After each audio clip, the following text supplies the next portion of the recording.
popping, gamers? What's up? What's going on? What are we doing? What are we doing? Let me switch my audio output so that I can put Spotify on and you won't get it being weirdly echoey.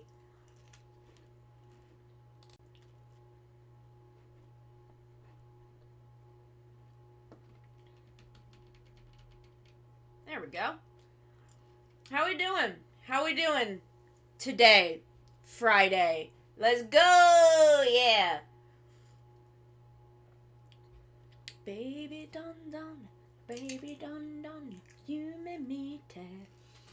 Grab my tablet, because we're drawing today. Because I want to draw. Okay, so I have been requested by Madras, who has had this kind of commission sitting for a while, and we weren't quite sure what to do with it for reasons, but we've decided that I'm going to be drawing our D&D party, of which our mod is the DM, and I am a cleric, in the style of the Nigurumi plushes for Rider and Sentai and Ultraman. Hi! So I've got my little Yua plush. I've got a couple of them. I've got Hirobi over there too, but I grabbed Yua just because she has long hair, so I could see how that would look. I'm gonna sit her right here on my keyboard so that I can see her.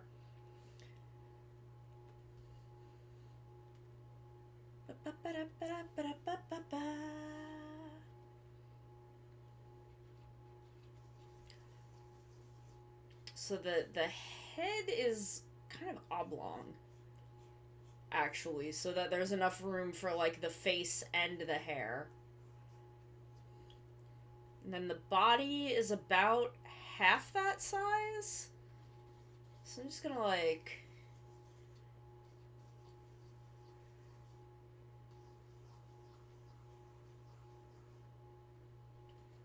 I'm gonna adjust those proportions to kind of make, like... kind of keep them equal.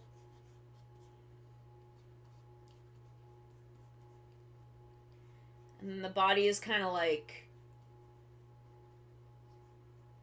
trapezoid shaped. Bitten cune, baby cune. And then you got some arms.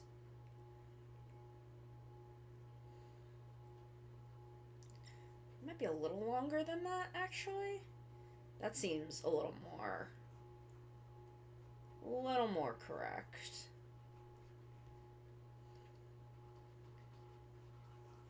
And then they've got, like, little feetsies. Gridman. Okay, so that's kind of our rough shape for these.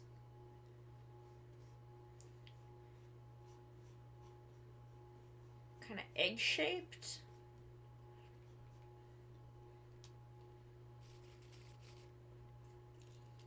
So I'm going to do my cleric first, because usually the first one looks the least good.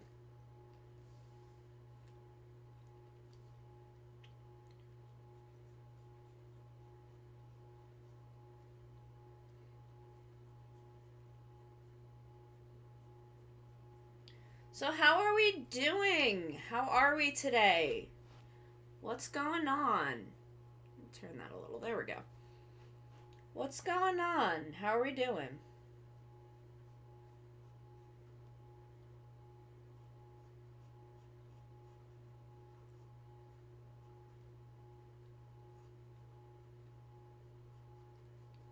I had lunch on my porch again.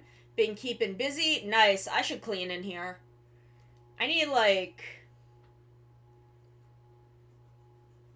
I don't know. I need an easy way to, like, clean.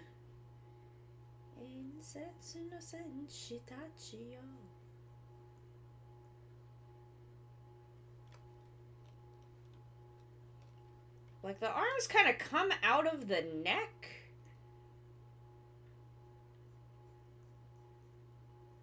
But you can kind of do like this.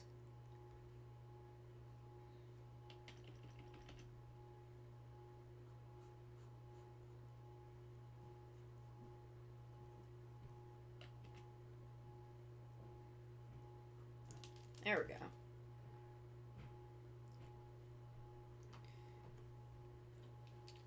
I have watched all of Zyuranger. It's weird, but I love it.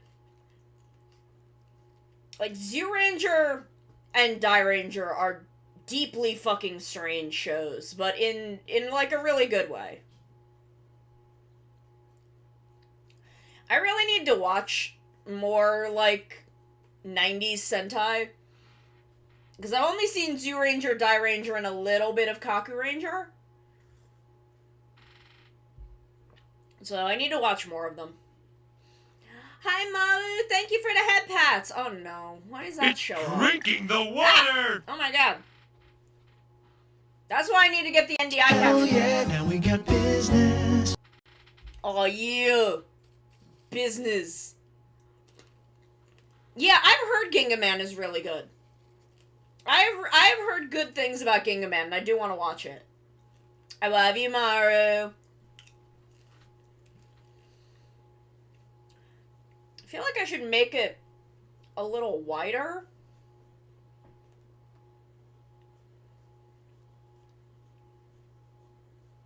Even though they're not really. Ginga, what was it? Yeah, I guess it was the last one with man in the name.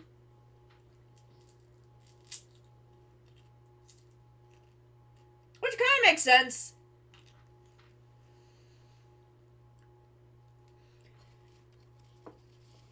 The naming, the ranger part of the name kind of becomes important, I guess. Like the jur.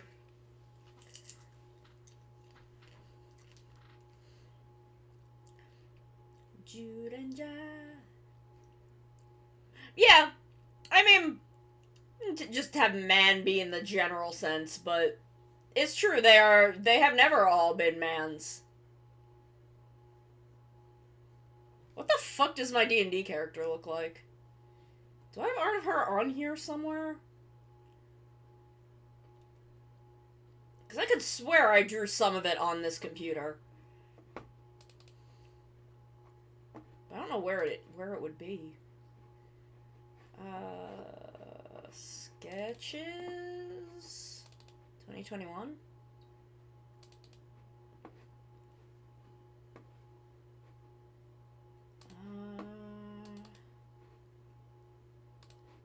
Oh, I did start drawing my next D&D character.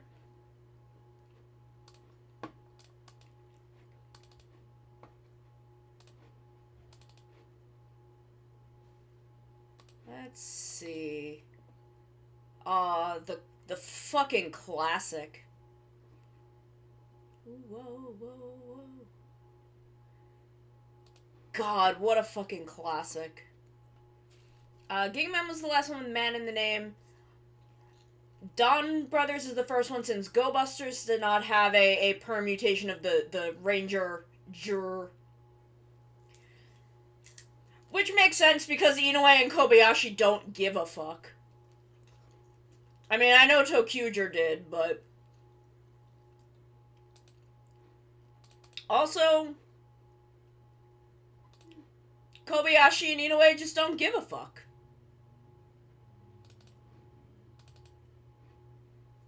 Oh, wow. Ranger.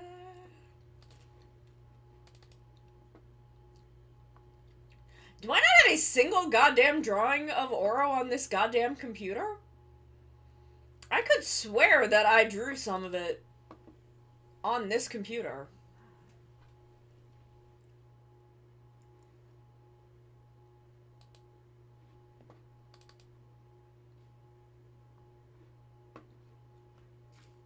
We need more fucking weird-ass Sentai.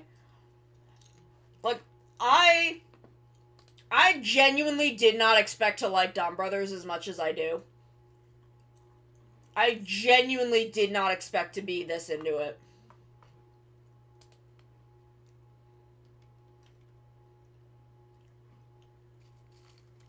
I guess they've avoided the 5 just because having a 6th is like so fucking core to what it is.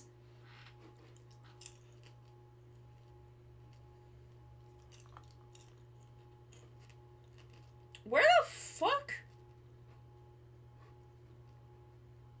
are my goddamn sketches of my goddamn cleric? I don't know what she looks like anymore. I know she's got, like, kind of a high collar.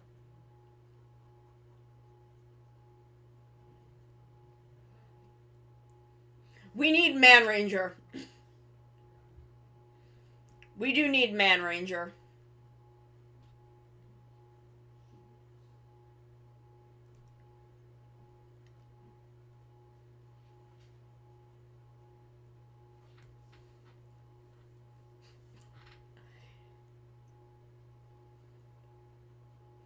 I don't know how to express the fact that my cleric has big titties in this plush. Hi, Tavern! Hi, Sheila! How the fuck do I express that my cleric just has huge fucking tits? Because that's the kind of person I am, that all of my lady D&D characters. Every lady that I draw is just big booby. Hello, Raju. Welcome. Yes, I am a manticore. So I have a big, pointy scorpion tail. It's full of poison. Try not to get stabbed by it.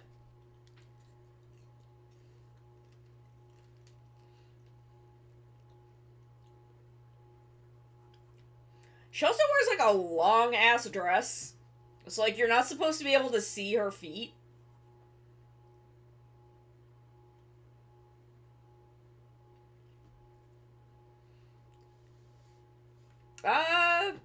If you say so.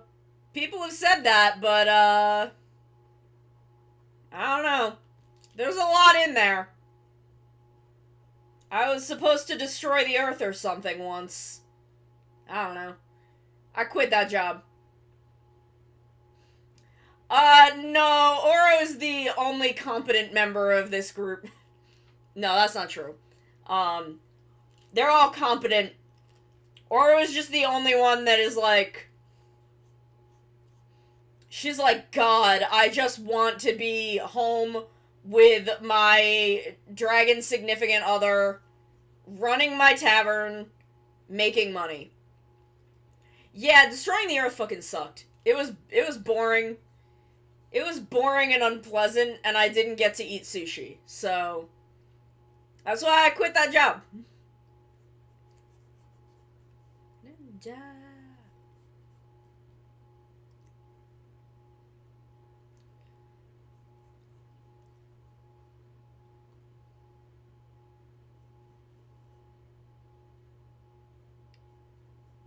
Yeah, like, she just wants to... She's a businesswoman. Oro is above all else a businesswoman. Who happens to be a cleric.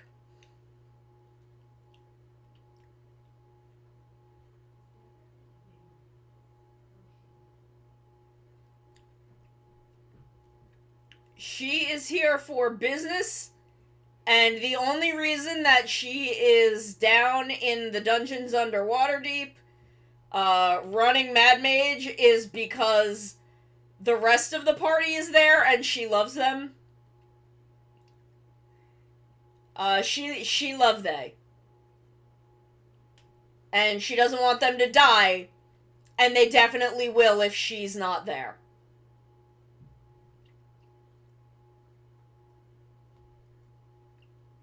So she's just like, okay, I'll continue to be here. But God, I am gonna just, like, burn down the entire underground.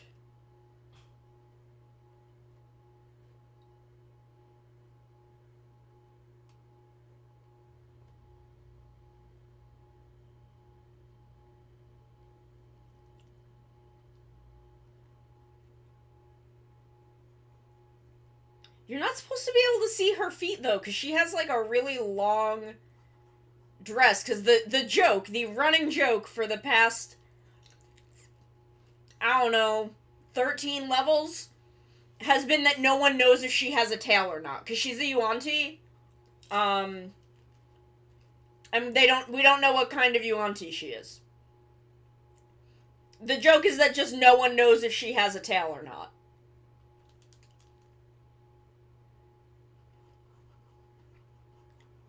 Like, no one knows if she has legs or a tail.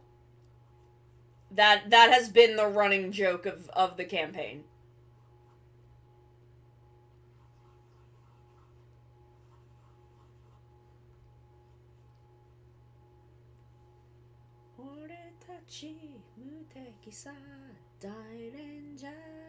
Okay.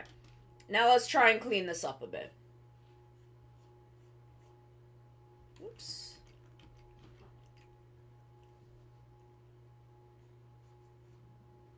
Come on, make me a new layer.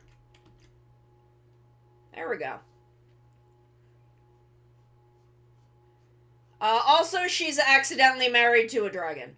Not accidentally married, but she didn't know he was a dragon for a while. Hi, Captain. Hey, Captain, how's it going? I'm drawing.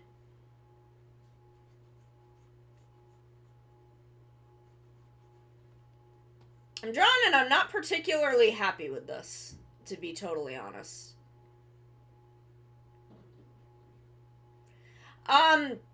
Well, okay, so the thing is, Javi did not want her to, like, freak out about it. You're always nuzzing a simpin'. And, so they were just kind of vibing together. And then Aura's like, hey, we should go to Waterdeep because, there are cultists trying to kill me. And Waterdeep has, like, law enforcement. And, like, fuck the cops, but it will make it harder for cultists to kill me. So we should go there. And Javi's like, yeah, about that. And was like, yeah, I'm a dragon, and those can't get in there, but you should go, because I would like you to not get killed by cultists. So her goal throughout the entirety of Dragon Heist was to find a way to get a dragon into Waterdeep. Which is a thing she did succeed at in the end. And now Javi is running the tavern in her stead while she is down in, the dungeons of the Mad Mage. Making sure that all of her new besties don't fucking die.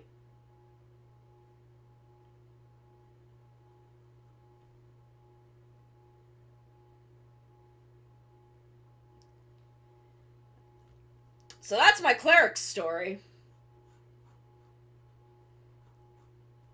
Because she is a cleric of Talona. Because her entire shtick is,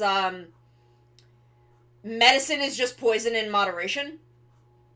And that anything, you can heal with anything if you fucking do enough work with it.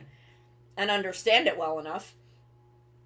So she's a cleric of Talona who convinced her that she is not actually evil and that she has just gotten a bad rap and she needs Aura out there, like, rehabilitating her image.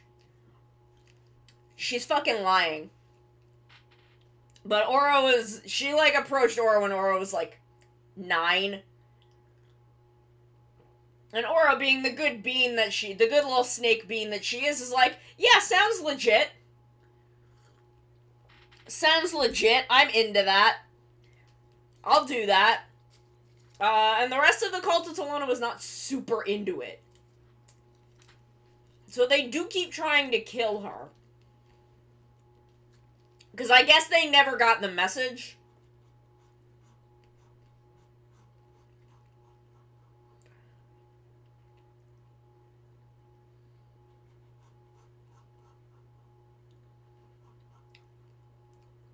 So that's my little snake lady. Just doing her thing.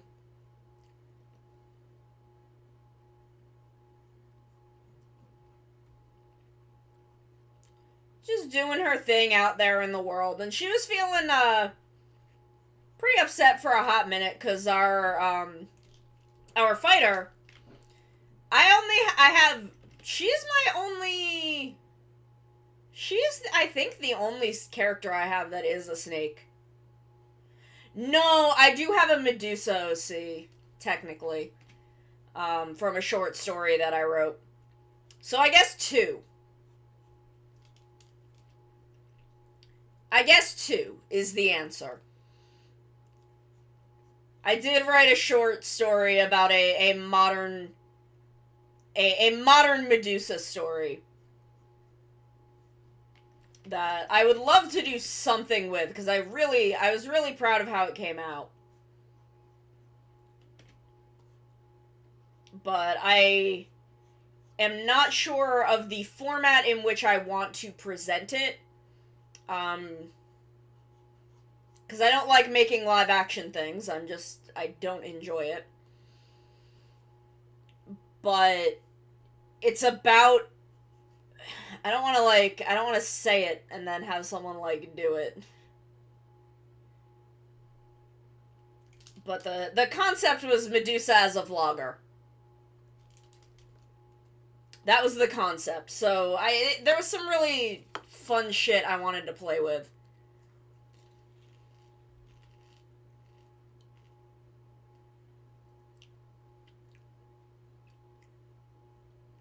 I really don't like how this looks.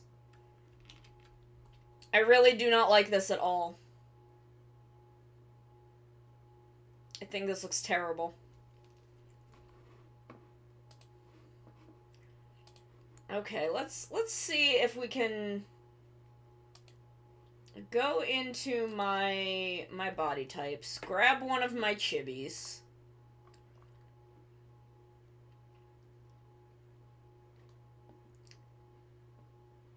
Grab one of my chibis.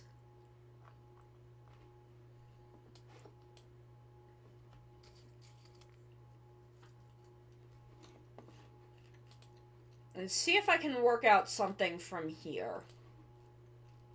Not that far. Excuse me.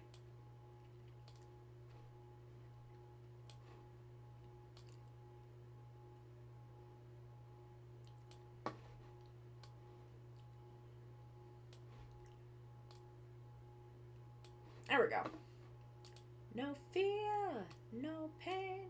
People are starting to get their Kuga Blu-rays in. I'm so excited. Mine should be here Monday, according to my tracking number. According to my tracking number, mine should be here Monday. See, what I want to do, kind of, is I want to make the head bigger.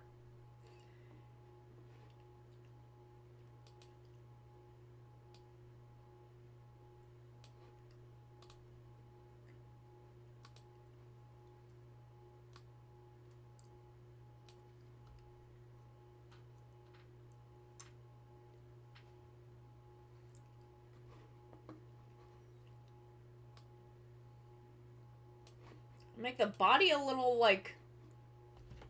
more oval.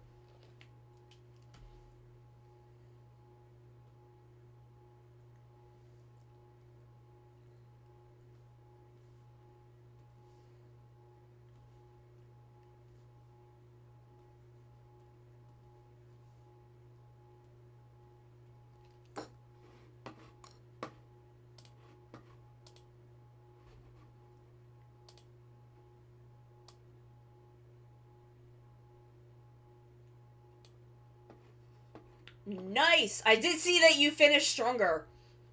How is it? Because I've only, I think, seen the first episode of Stronger. I think I've only seen, the first episode of Stronger.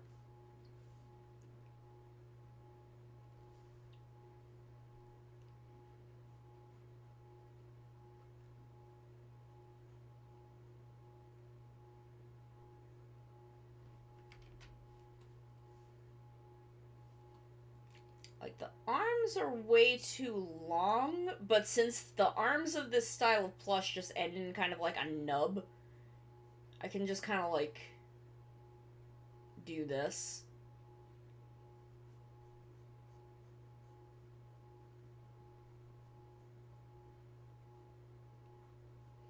I need to, like, get around to show a writer, but there's so much stuff.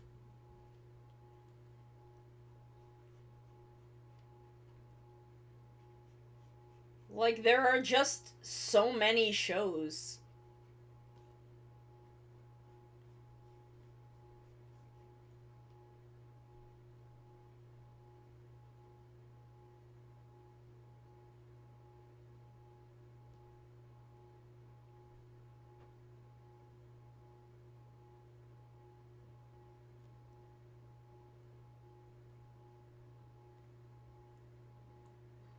Gotta get into black. I know. Look, I was very, very close to watching black. I was gonna be, when I worked in an office, I was watching pretty much one toku show a week. And by one show, I mean, like, the whole fucking show, because I had a lot of free time in that office. And when I had made the decision to leave, I was about 6 to 8 episodes into Kaku Ranger, but I had planned to be watching Kaku Ranger after Black, or Black after Kaku Ranger, but then I left that office and I didn't have, like, 6 hours of free time a day anymore.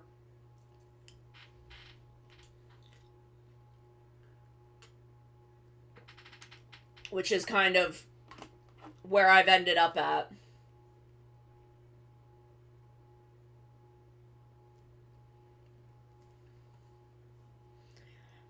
Okay, this feels kind of better?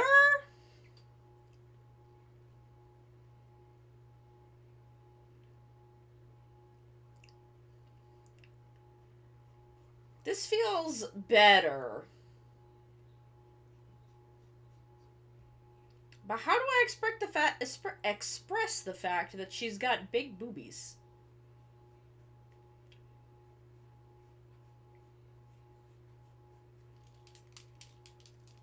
And I gotta kind of, like, trim out the shoulders.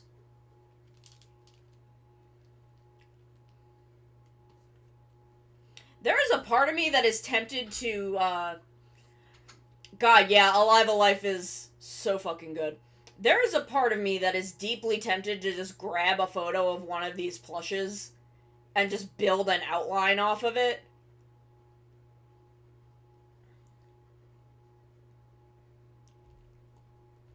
Cause, like, let me see.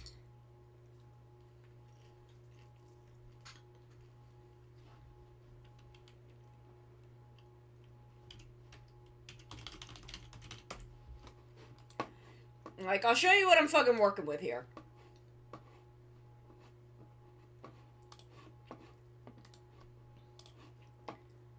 I have got this plush doll sitting on my desk. And I'm trying to get roughly this shape. And I'm wondering if it wouldn't be easier to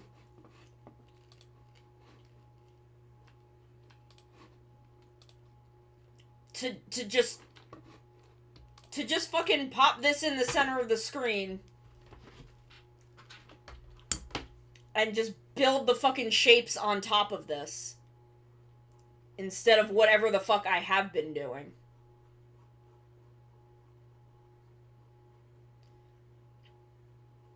To just get the goddamn shape of this.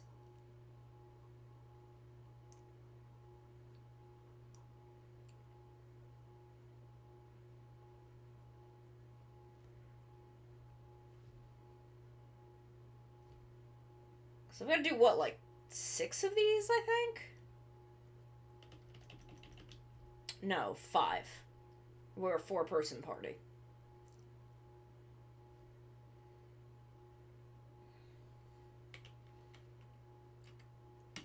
Yes! Oh my god, fucking Clip Studios 3D models. I fucking live in my 3D tab. I live in here. You would not believe. Look, I got fucking furries. I've got this shit right here.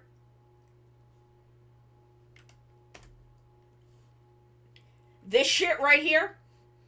This is the most useful goddamn shit for me because I have these feats. I have these feats. And they're really fucking useful.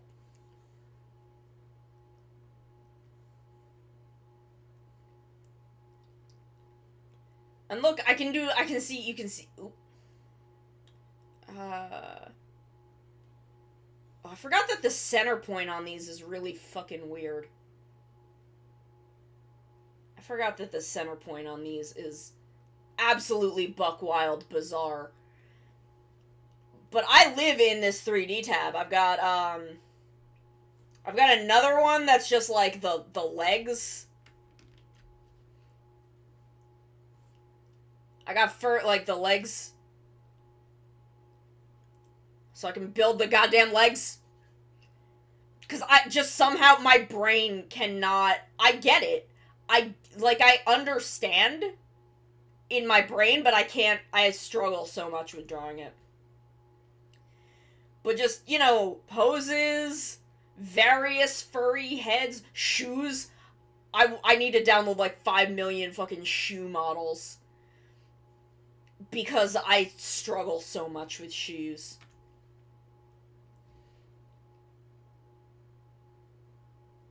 But I live in my 3D tab. It's just so fucking useful.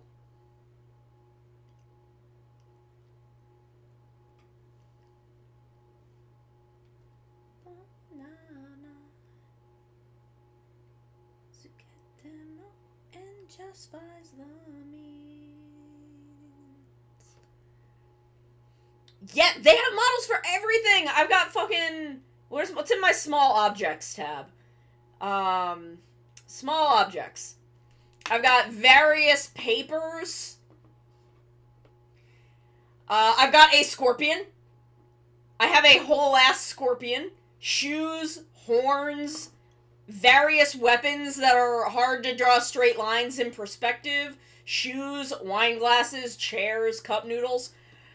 Okay, what I do. How can I do this?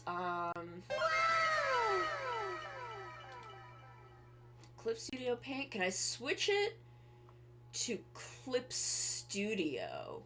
Clip Studio. Here we go. I'm gonna show you. I'm gonna show you what I do.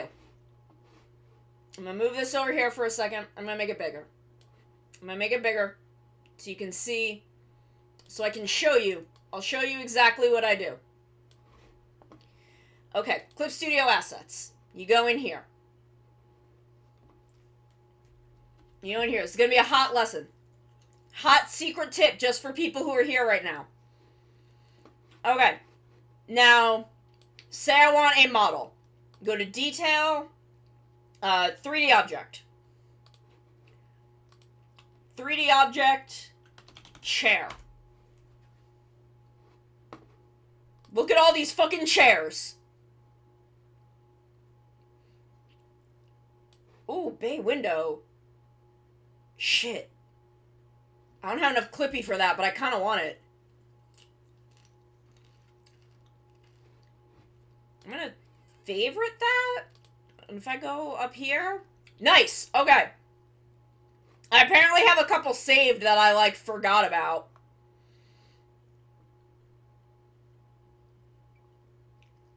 These chain brushes I used on my character design.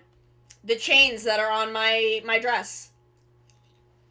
Oh, they got some of these. Now, say you want a body shape. Chibi. Now you get chibi body shapes. Most of them are fucking horrendous to look at. Most of them I genuinely don't like. But I do think I have a couple of them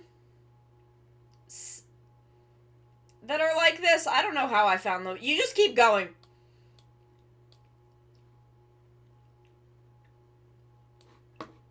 You just have to keep looking.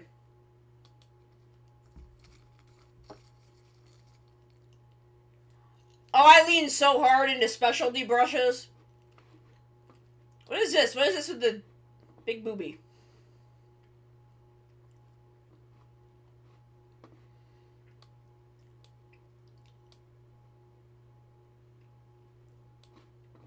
I don't know. I don't know what this is. Detail, body shape, woman. Just search woman.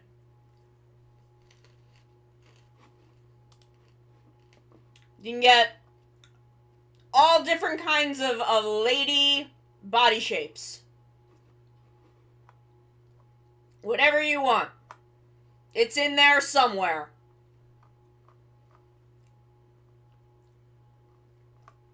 It's all in there. You just gotta dig. You just gotta dig for it. Say I want 3D object. Ramen. I can get a bowl. I can get the supermarket. I have this, which is a cup ramen that has like actual like noodles, and you can move that around. And has like different states for the lid to be open and closed. Yeah, this one that just is a bowl of fucking ramen.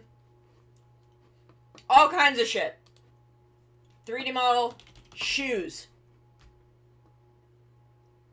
Look at how many different kinds of shoes. Any kind of shoe you could possibly fucking need. They're just in here. Just anything that you could possibly need. It's here. Someone has done it.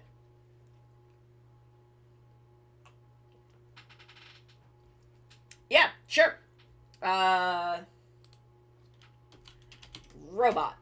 Let's try robot first.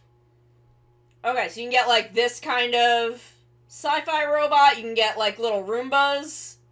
A lot of Roombas, interestingly enough. This looks like an Ava. You can get, like, an Ava, apparently. A lot of Roombas. A lot of Roombas. Okay, let's try Mecha.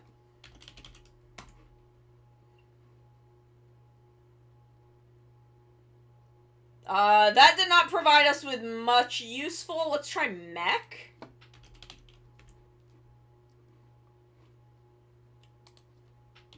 Gundam.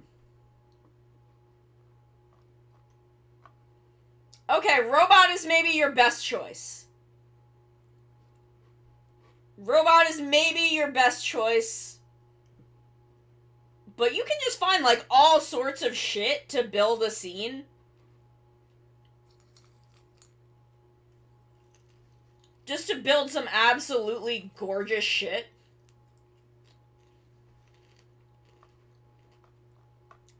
You could try... You could try... Scroll up where? To what?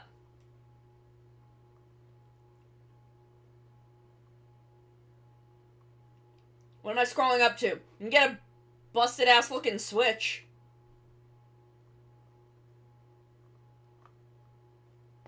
Oh yeah, the massage machine. Yeah.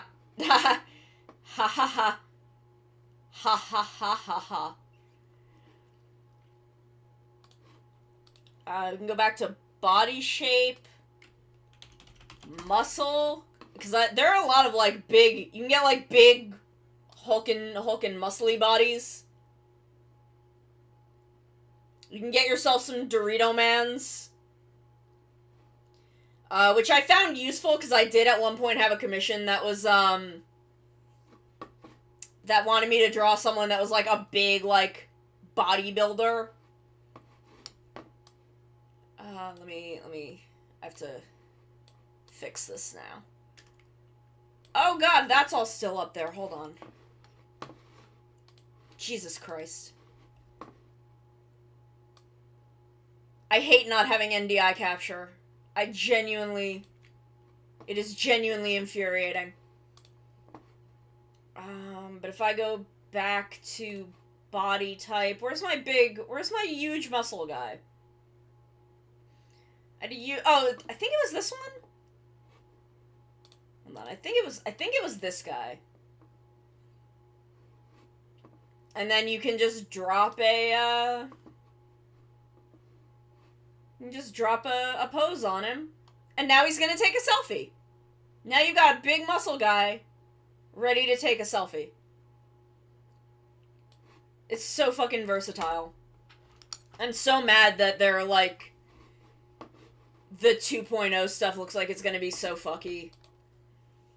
I don't know. I'll see what shit is as it comes out, but I genuinely don't need much. The thing that really worries me.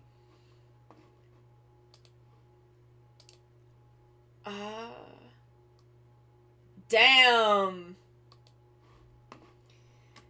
Like, I don't know. I feel like I genuinely don't need much more than I have in Clip Studio. But the thing that worries me is that I'm worried that eventually new brushes and models and stuff won't be backward compatible to 1.0 versions of the software.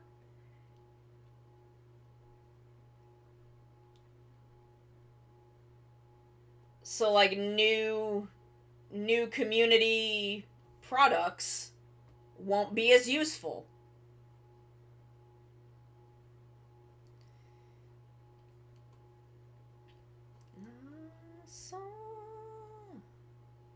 Okay, let's just get kind of the rough shape of the eyes in.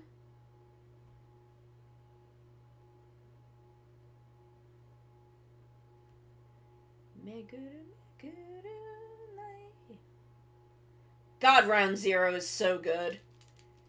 Round Zero is better than Elements. Don't at me. Like, Elements is a good song, but Round Zero is the better Blade opening.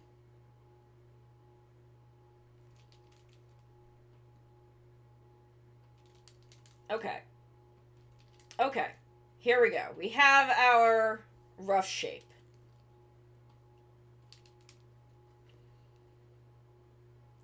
I mean, it's not so much a bug issue, it's that you just,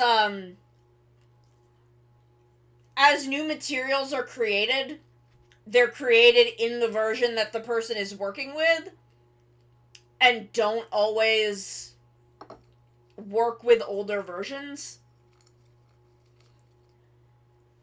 And that is, like, the most important thing for me to keep using Clip Studio, is to have access to, like, those community assets.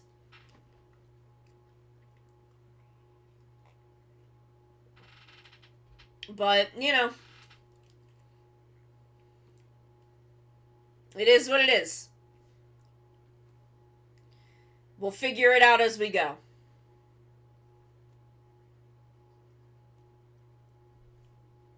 And I don't know, maybe if there is enough backlash and enough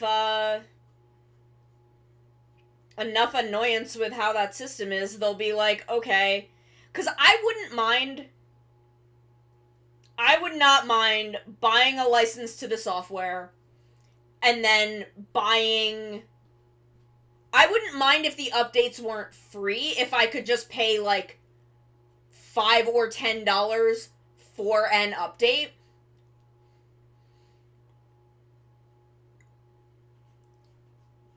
And be able to, like, skip updates if I wanted.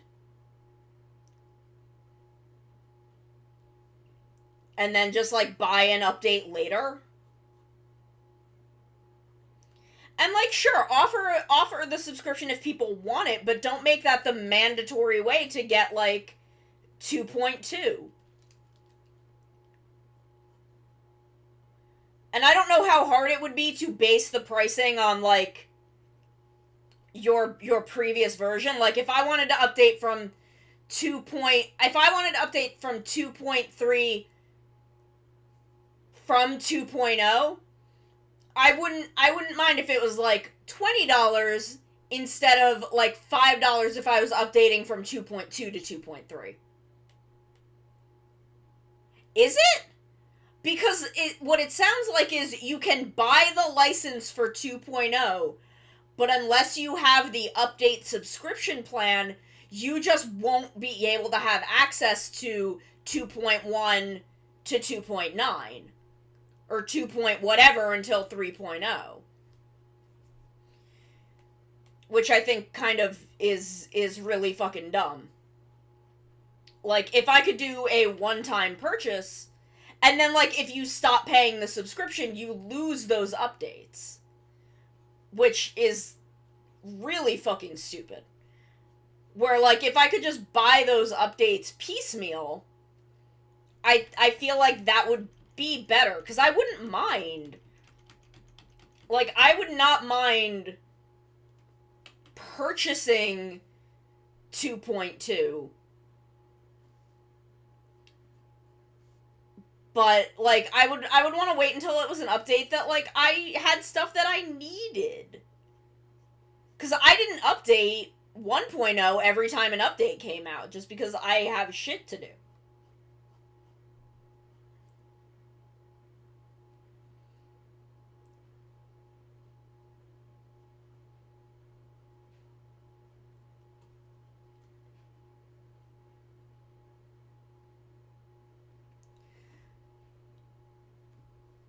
Okay, because it sounded like... I love Deca Ranger. What it sounded like is you can buy 2.0, and then you can buy the subscription to get all of the updates between 2.0 and 3.0, and then you can buy 3.0, and it will have all of the features of, you know, the entire 2.0, the entire 2.x series. Plus whatever has reached into 3.0. Because I've read it a few times, and it was not very... It was not very clear, and I can see why people are so confused and therefore angry. But, like, yeah, if there's, like, a big upgrade... Because, like, if going from... Like, if 2.1 does not have a lot of major feature changes, like, I wouldn't want to bother. And then if, like, 2.3 has a lot of big feature changes, I would then be fine with, like, buying the 2.1 to 2.3 upgrade package. Like, there was an upgrade in the 1 series that introduced the liquefy tool, which lets you do, like, that. Which is really good for kind of nudging things into place. More so in a sketch than anything else, and I'm not personally a huge fan of it. I prefer to use Mesh Transform. I find Mesh Transform to be a little more precise. But, like, I wouldn't mind buying the update with this, and then, you know, doing other shit. And, like, not having to buy other updates in the meantime. But paying a monthly subscription for, like, updates that may not change my workflow at all just isn't in my budget.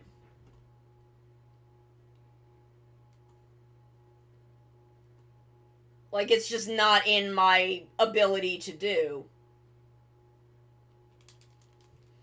Because I had read some, like, breakdowns of it, but so much of it seemed to be kind of hostile and not helpful.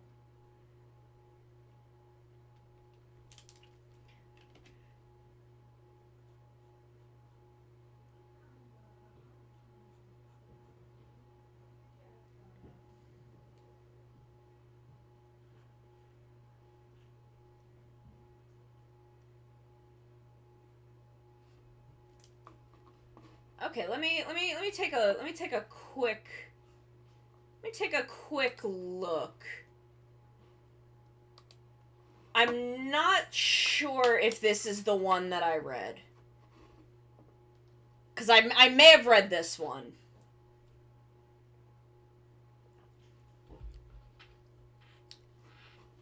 Use all the base features, not be able to use new features released in 2.1, 2.2. You'll need to either a monthly subscription or an update pass. You do not need an update pass or base license, blah blah blah. If you plan to buy the 2.0 license but also want new features, you will need the update pass that lasts a year but costs less than the monthly sub.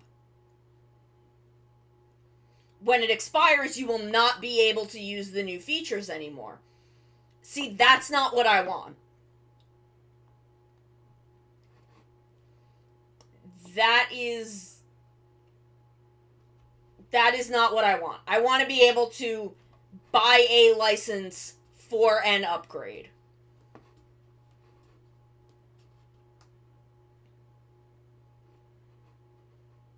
And I don't know, maybe they will add that option at a point.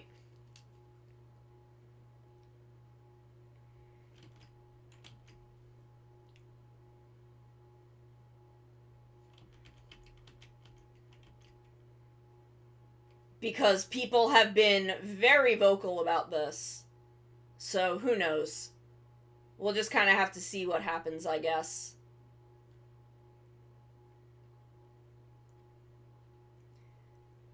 Like, I want a permanent one-time payment license for updates. Like, the updates do not have to be free, but if I can buy them later, instead of having to pay yearly for them, I would prefer that. Yeah. And I mean, like, I may not even buy the base license at first, because unless 2.0 has some really big feature upgrades, that make maybe some of the pro stuff. Why did Deca Ranger have... because Deca Ranger, for the ending, leaned in a bit to the noir detective aesthetic that, honestly, is more of Double's thing. Like, Deca Ranger is more of a police procedural. But I guess Doggy himself has some of that, like, old noir detective vibe.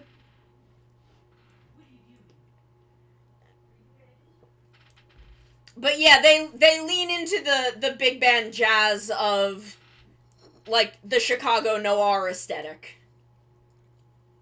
Yeah, Daddy Kruger.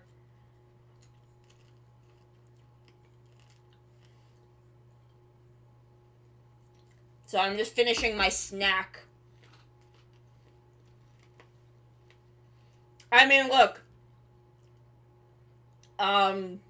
There is a reason that for a long time the Toku fandom kind of knew me as the person who wanted to be Shiratori Swan. And Doggy was part of that.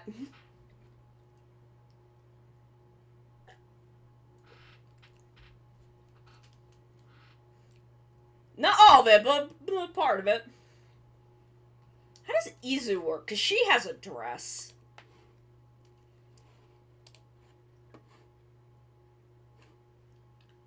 None of them have, like, there are no, like, characters that have, like, a long dress. Oh, and a mount, Maru, I can assure you. I can say with 100% certainty it is an amount. Oh my god, her with the little Valkyrie hood on is so cute. So I'm just, like, looking at the plush images. And Yua with the Valkyrie hoodie. Yua with the Valkyrie hood is so fucking cute. I love it.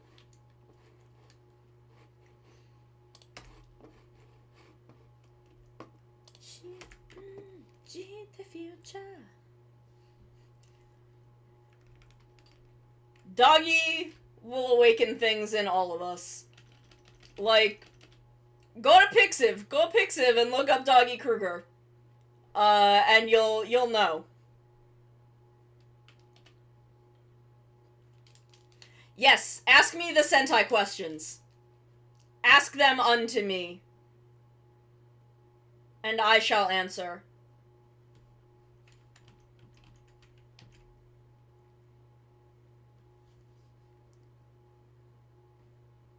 Am I an expert on Sentai? Probably not, but do I pretend I am? Absolutely. That's what we do here. We just keep saying words until the stream ends. We just say a lot of different words until stream is over. Go fight Majiranger. I remember in the early 2000s when the word was Majiranger was wizard themed. I cannot say for 100% certain, as in I have read an interview as such, but if you watch Majiranger, the answer is pretty obviously yes. They use a lot of very similar, like their little, like, base in their house. They go into that base through magicking through the fireplace. And there are a bunch of things. There's a good handful of things that are pretty, like, they have the black robes, which I know is a witch thing, but they don't, like, have hats. Like, the answer is yes. Kind of in the same way that Kiva is very deeply, capitalizing is the word. Capitalizing on the, on Twilight. Like, it doesn't directly take any plot elements, but it is a vampire romance soap opera with love triangles. With a werewolf. Like, you know, it's kind of not subtle. But yes, Majiranger was 2005, which was the height of the Wizard Boy books. And, yeah, it's, there's a lot of that in the 2000s. Yes. I remember mostly because I know that Decaranger and Blade are the same year, because I have seen a lot of the casts hanging out together. So then I kind of add them up from there. And I know Bokenger and Kabuto are the same year because those bumpers are hysterical. But yes, no, Kiva is, like, I don't know, I've never read Twilight at all, but, it was very much meant to capitalize upon Twilight as a phenomena, the same way that Majiranger absolutely is capitalizing upon the Wizard books. As a cultural phenomena, in that, you know, they do not borrow any plot elements. The actual, like, narrative beats are not similar. But, yeah. Their themes, the thematics of them, are very, very influenced, by that. Oh, I know. I know enough about them that I know that there is no point in me reading them ever. I told you. I've seen a lot on Pixiv. I've seen a lot of shit. I've seen a lot of shit on Pixiv.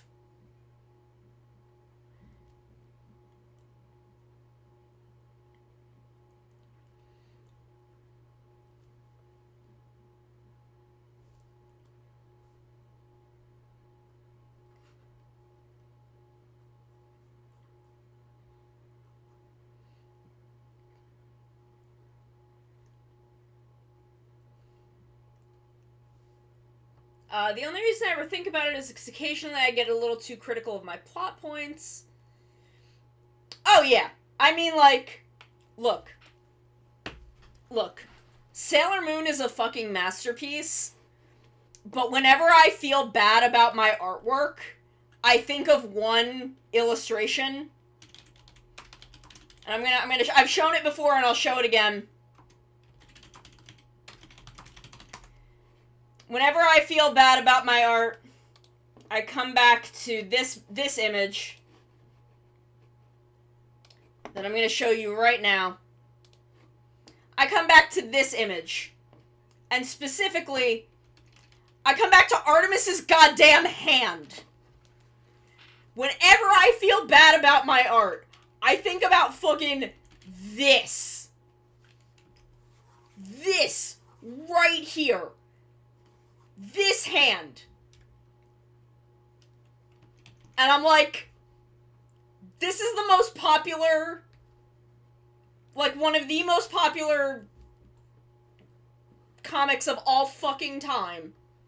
One of the most influential stories ever told. And this is canonical artwork. It just looks like this.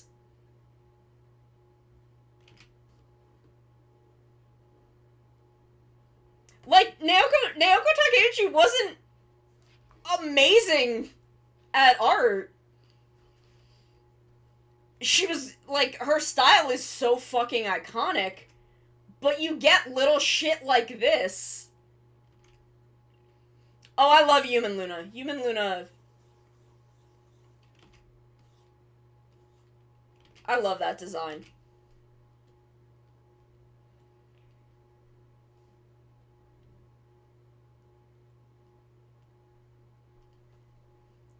Human Luna can get it. Human Luna has an entire movie about how she can fucking get it. That girl powerful.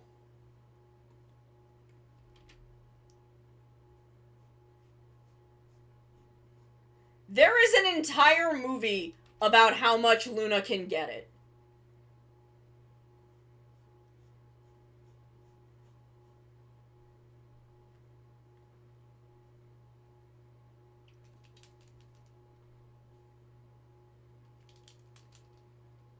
And it's a good movie. Weirdly enough, the Sailor Moon movies, as you progress through them, kind of decrease in narrative quality, but increase in how much I love them. The Supers movie is fucking weird and, like, incomprehensible as a story, but also it's my favorite one.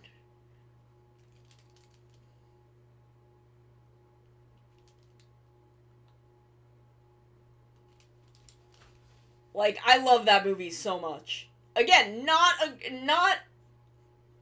a necessarily good movie, but it's my favorite one.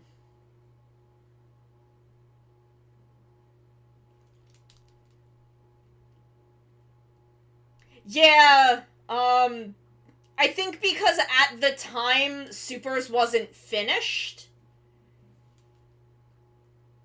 so Naoko just, like, handed them the, Naoko just, like, handed them the general shit that goes down. Which is why you have the, before you get the Amazonas Quartet, there's, like, the 3 other dudes. And they exist because they had to make up some shit to let her, like, write a bunch of the manga.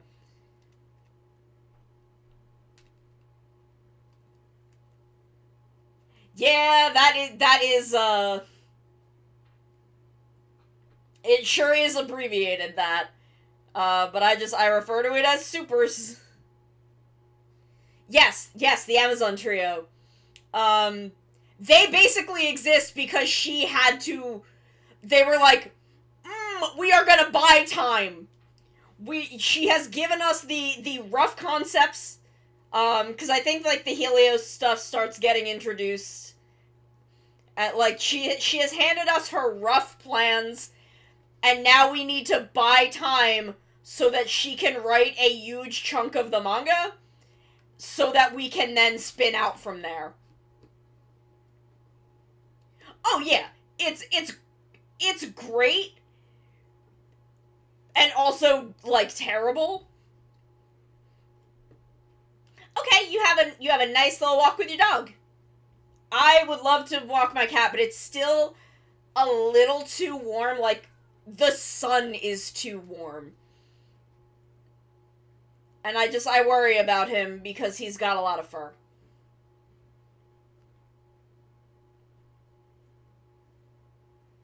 So I have to be careful about, like, how I take him out. But soon, because it's definitely getting cooler.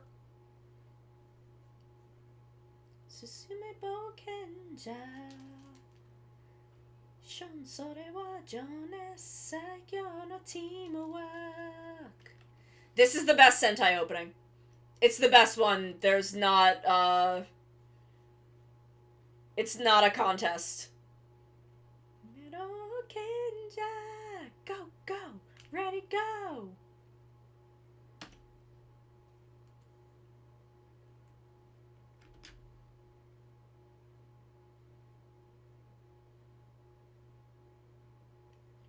I love this one.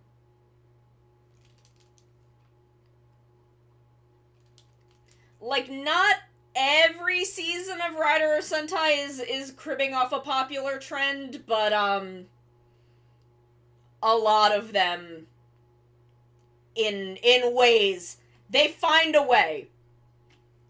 If there is money to be made, Toei finds a way.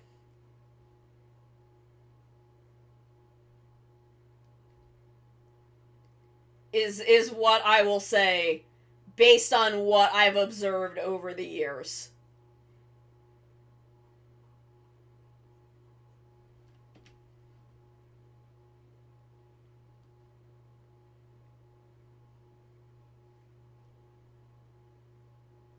Because there is nothing Toei loves quite so much as making money and then not spending it.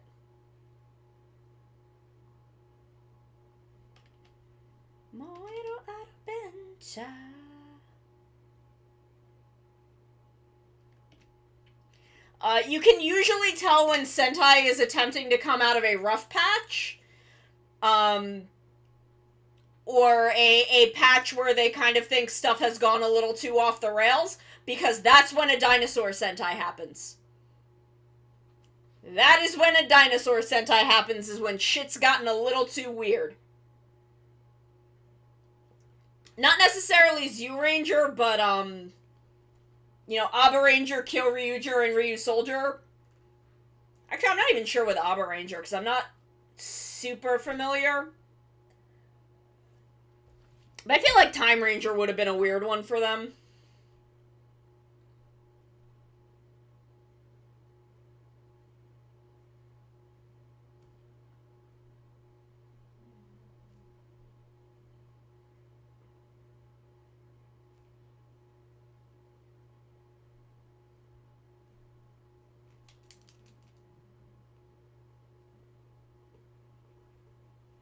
But Dinosaur Sentai sell well.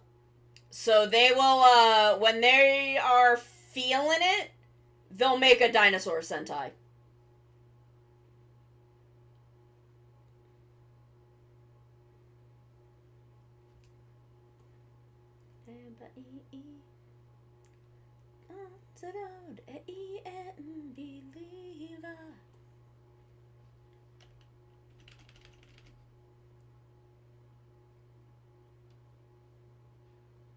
I wonder if I could commission someone to make me a plush in this style of Echidna.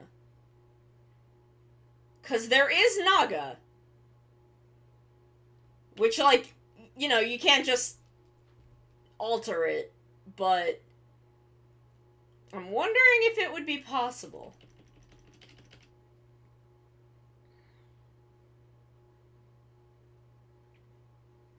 Because she is my beautiful wife. I'm still so mad that Naki was just late enough in 01 that they didn't get one of these plushes. Like, they came in, like, just past the threshold of when they would be included. Cause Guy got one. Fucking Amatsu Guy gets one. Shit lord. But Naki didn't get one. And I'm so mad because I would fucking die for one. I would absolutely lose my shit. I was so hopeful that they would release another wave, because of, Burning Falcon.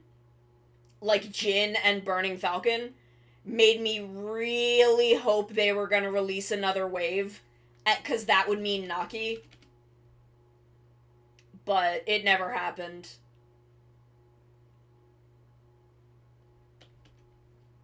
And I was super bummed. Because Naki is a beautiful, perfect creature. Whom I love dearly with all of my heart. Who one day I will make a custom Nendoroid of, but I'm waiting for Light Yagami hair to turn up from the void.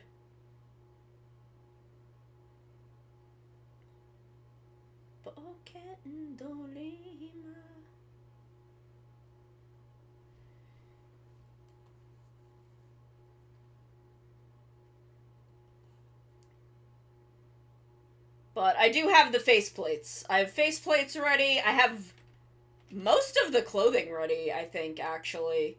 I'm just, like, waiting on that hair to turn up, and then I have to buy a body.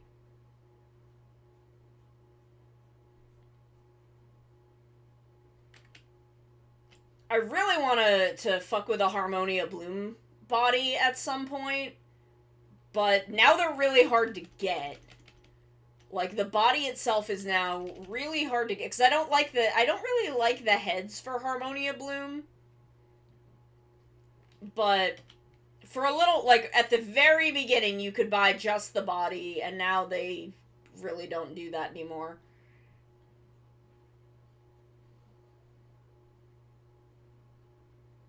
Hold on, I have to sneeze.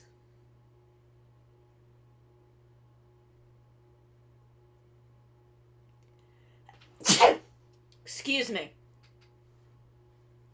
I sang this at a karaoke place in Canada, and I fucked it up real bad. Because I don't know it that well. But I did do it. I did sing it. And I think that's what really counts. In your hands, Climax.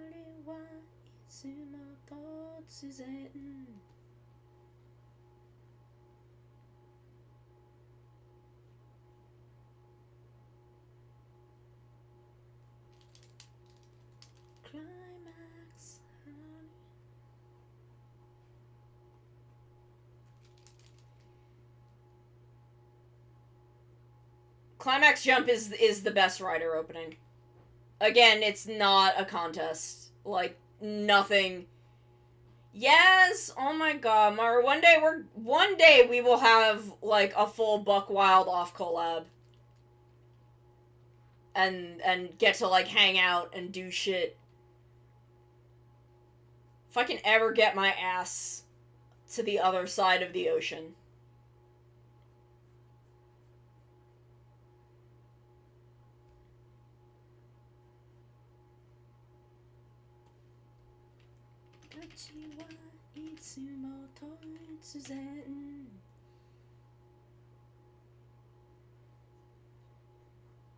But it's that money thing, you know?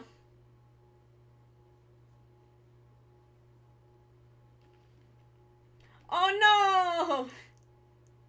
Poor doggy. My cats have done that though. My cats will be like, we want to go sniff the bushes. We want to stick our head in the bushes. And I'm like, it's wet outside. And then they run out the door anyway. And then they run to the edge of the porch. And they get out from under the porch roof and are like, oh no! It's wet outside! And I'm like, yeah, dumbass, I told you that.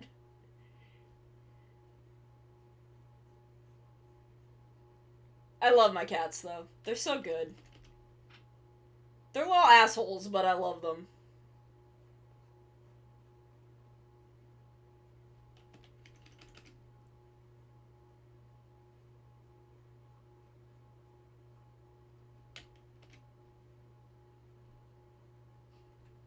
Yeah, any mammal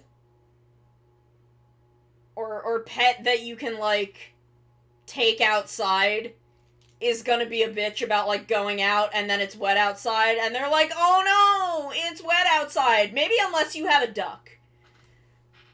If you have a duck, they probably wouldn't care.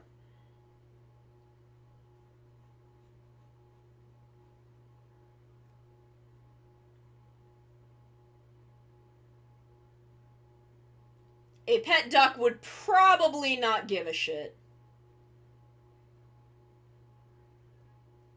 Yeah, duck would be like, "Hell yes!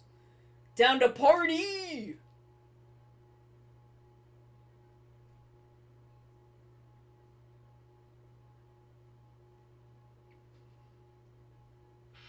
Yeah,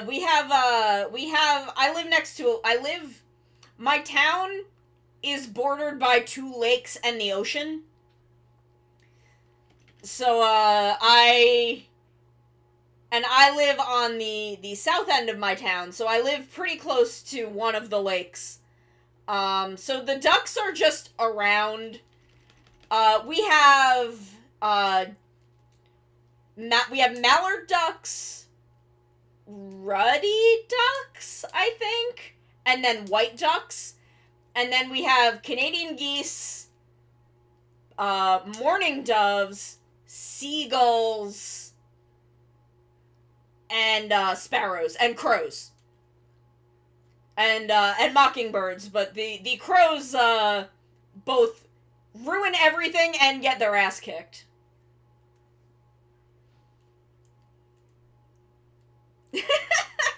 Puck donned, my favorite Star Wars character. But some of the ducks kind of wander inland a couple blocks and will just like live in people's yards. It's pretty cute, but people are also kind of shitty about it sometimes.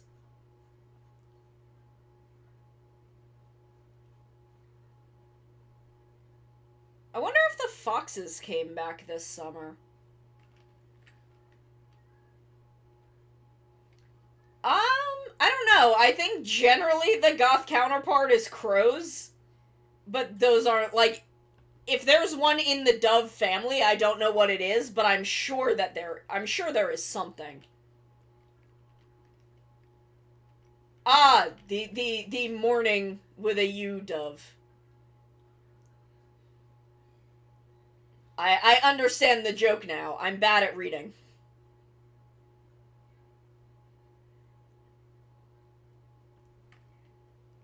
Suzanne. I am bad at reading, but I try. But also, I got really into the idea of keeping a pigeon for a while, and that, like, activated those neurons in my brain. Like, the part of my brain that for a while really wanted a pigeon for a pet.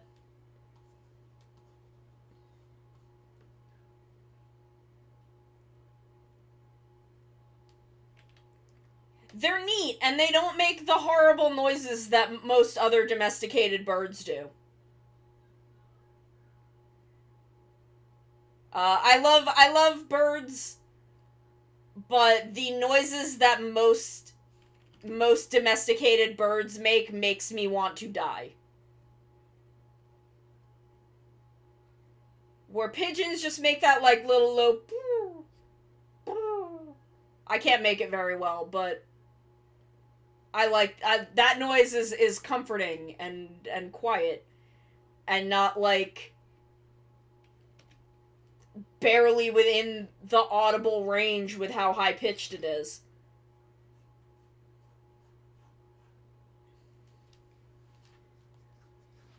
I love birds, and I love like wild songbirds, but parrots and parakeets make some of the worst noises I've ever fucking heard in my life, and I hate them.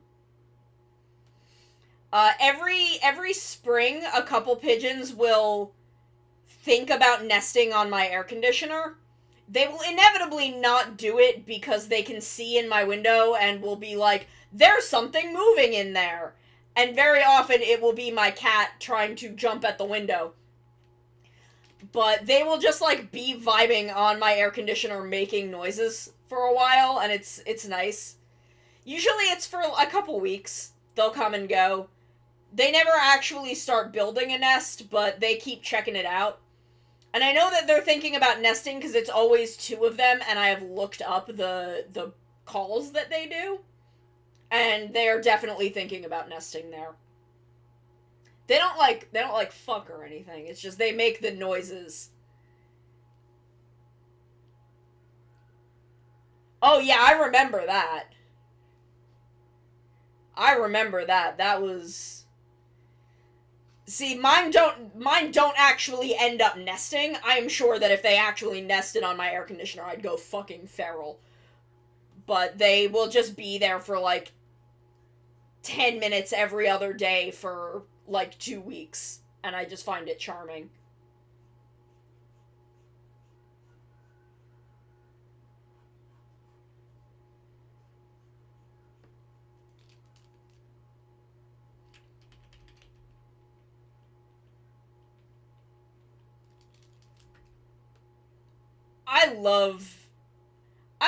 See, John didn't bother me as much. I don't know why.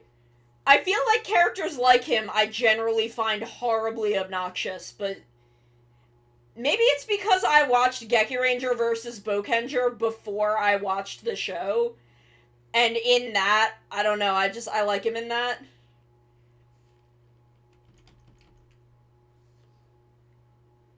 I don't know, I can understand why anyone would be annoyed by him, because holy shit.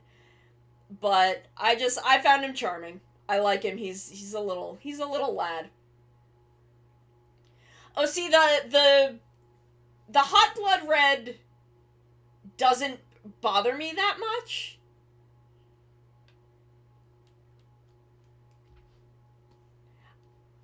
I think with John, I kind of let a lot slide because he is, like, semi-feral.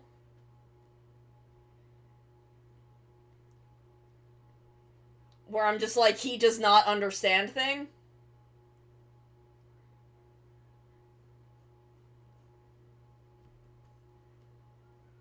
I definitely understand that. There are Reds like that I do, that I am not fond of. Amazon did absolutely nothing wrong ever. That boy is perfect. And was treated like shit. He was treated like shit by that entire cast. Except for Mole. Mole also did nothing wrong. But that entire cast treated Amazon like shit, and he was right to be pissy with them at any time.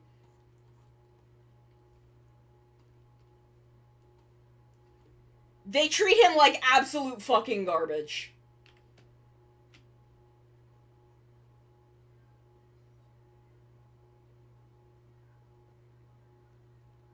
Like, the kid's sister in Amazon is generally, like, one of the few ladies in a writer show that I genuinely just don't like.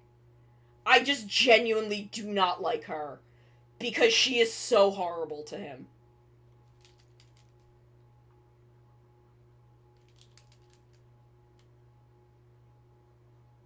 Like, even after he has proven that, like, and, like, he generally has a reason to, like, understand what is going on, because there are tells that, like, a human can't do. There's one episode. Okay, there is one episode where, like, he's playing baseball with the main kid and a couple of his friends, and, like, one kid's dad comes to pick them up, and Amazon, like, looks at him and is like, that's not a human. That person does not smell human. That person smells like a fish. Something is wrong. And everyone is like, Amazon, what the fuck? How could you say that about someone? And this is, like, pretty late into the show, because he has his shirt by then. So this is pretty late into the fucking show. And they're like, Amazon, how could you say that about this guy? And he's like, he's not a man! He smells like a fish! Why aren't you listening to me? And then, like, 5 minutes later, the dude is a fish monster and is trying to infect everyone with something. And they're all like, Amazon, help us! And I'm like, Amazon, fucking destroy all of them. Like, I know you are the hero, and it's bad to just let people die, but they were bitchy to you. Don't be nice to them. Like, I get why at the end of the show he, like, gets on a boat, and the family are like, will we ever see you again? And he just, like, gives them a fucking look and gets on the boat and leaves. And I'm like, damn. Damn, y'all fucked up real bad. Y'all fucked up real bad if Amazon, of all people, doesn't want to hang out with you anymore. They treated him like absolute fucking garbage.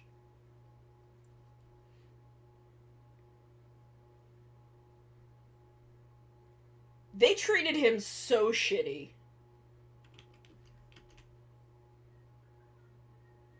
80? Let's go down to like 40.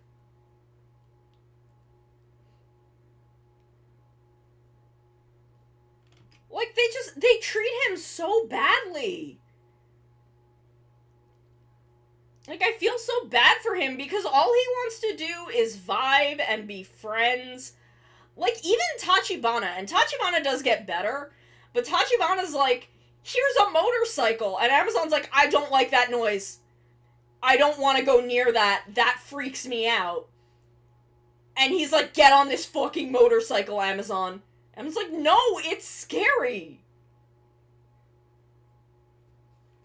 I'm like, leave this boy alone.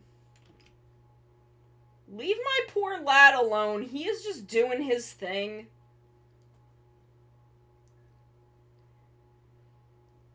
And, like, I'm generally not into Sentai where they, like, make it all about the red. It is a lot of why yeah, it was also a shitty motorcycle, but then they give him his good motorcycle. Then they give him his, like, good boy motorcycle with a big friendly face on the front, and I love it.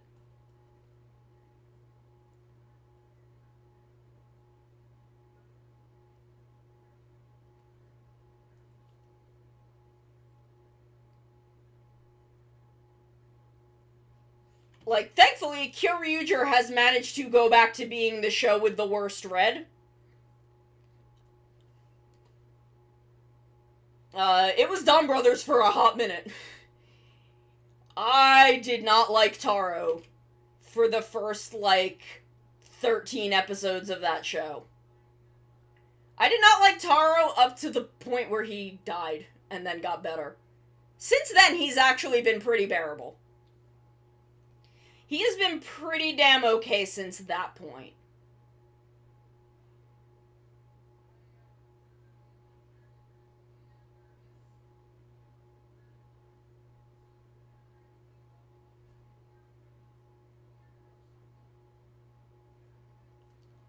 But, he was bad for a bit. Are we counting Tsurugi? No, he is not the red. He is technically a red, sort of, but he is not the red for Q Ranger. Like, he is not what I'm talking about.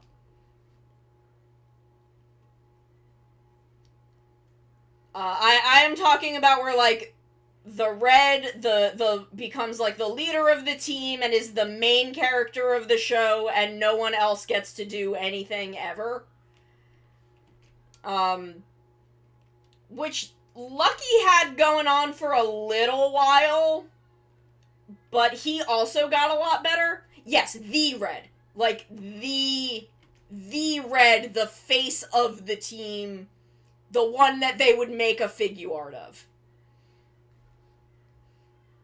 So, like, not Time Fire either, who I believe is also technically a red, but is not the red.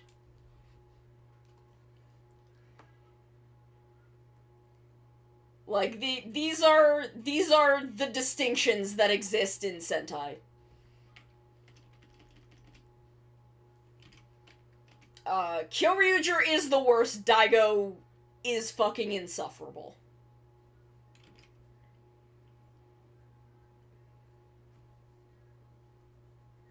Yeah, it's in... Honestly, like, pre-Go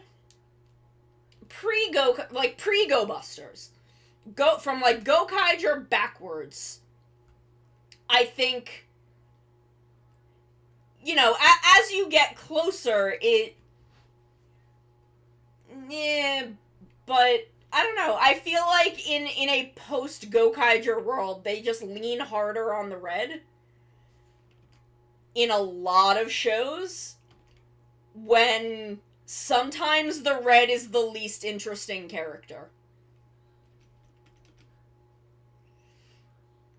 It's kind of a thing I find interesting about Dawn Brothers, because as much as Taro is very much the main character, like capitalized words, the main character TM, Haruka is really the framework character. She is the character whose perspective we see in most episodes.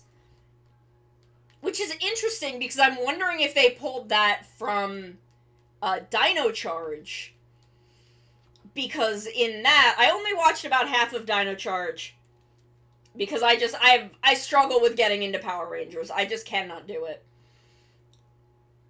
But, in that, again, the red was very much the main character of the story, but Shelby was the framing character.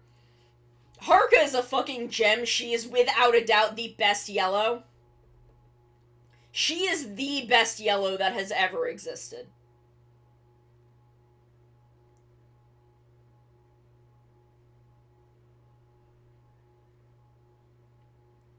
I do remember it being pretty good.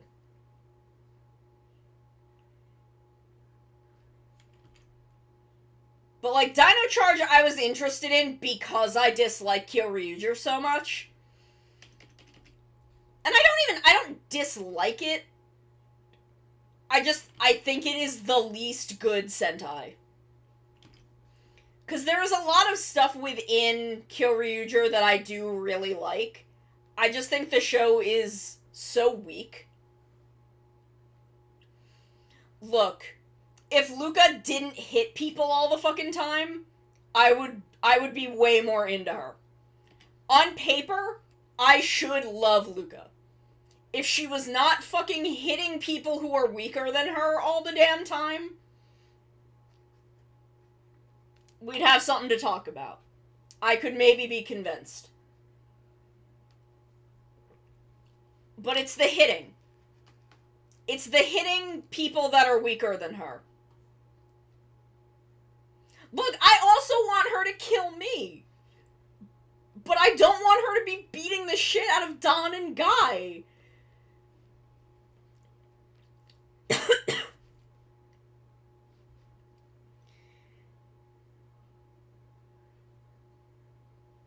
Like, rewatching Gokaiger. Like, during Zenkaiger, I rewatched about half of Gokaiger because I didn't want to watch Zenkaiger. And I was really interested in, like, if I had, like, kind of over-exaggerated the way Luca is. No, I didn't. I was examining that with a fine-tooth comb because I wanted to be wrong. But she is mean. Like, she's not tsundere, she's mean. I did at least come away from it reevaluating her relationship with Ahim, and now I'm not, like, completely skeeved by it. But I'm still really not into her, like, hitting and threatening and shoving and throwing Don all the time.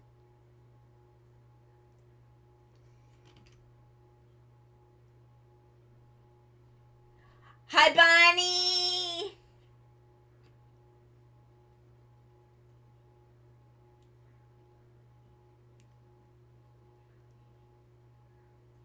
Hi, Bunny.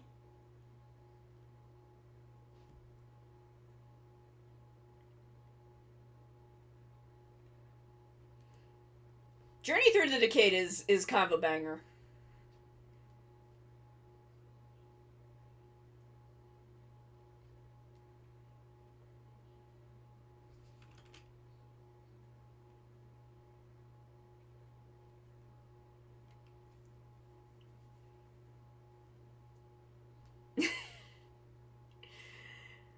I'm always talking about Tokusatsu though. You can just assume that no matter what is going on, you can assume I'm talking about fucking Tokusatsu.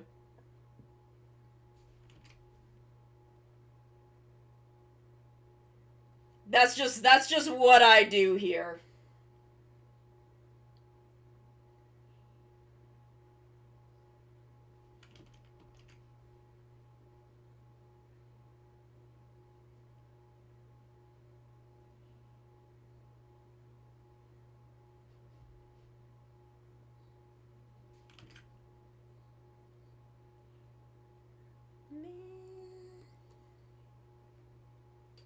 Cause I love it. I remember when Decade came out. I was a bit into Gact. Yeah, I watched Decade was my third and a half rider, depending on how you want to count. Because I watched Double, and then as Forze started airing, I would watch the new episode of Forze and then 2 episodes of O's, and that meant that I was done with O's about halfway through Forze, and I'm like, let me watch Decade before I watch anything that came before it. Because the thing people seem to have a problem with in Decade is that it does AUs for prior seasons instead of like actually doing the story. And I'm like, if I don't know the actual story, it can't piss me off. So I watched Decade while I was in like the second half of Forze, but because Decade is so short, I think I was done with it before Forze was over.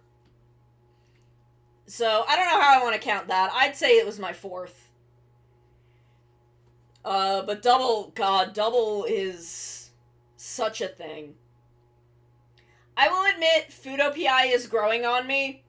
It's, you know, it taking it as its own thing. As its own, like, not... I mean, I compare it to Double, and Double will always be better, because Double is Double. But aside from how horny it is all the time, it's kind of growing on me. I'm also bored with the villain. I don't really give a shit about him. I kind of wish it was just random procedural cases. That's fair.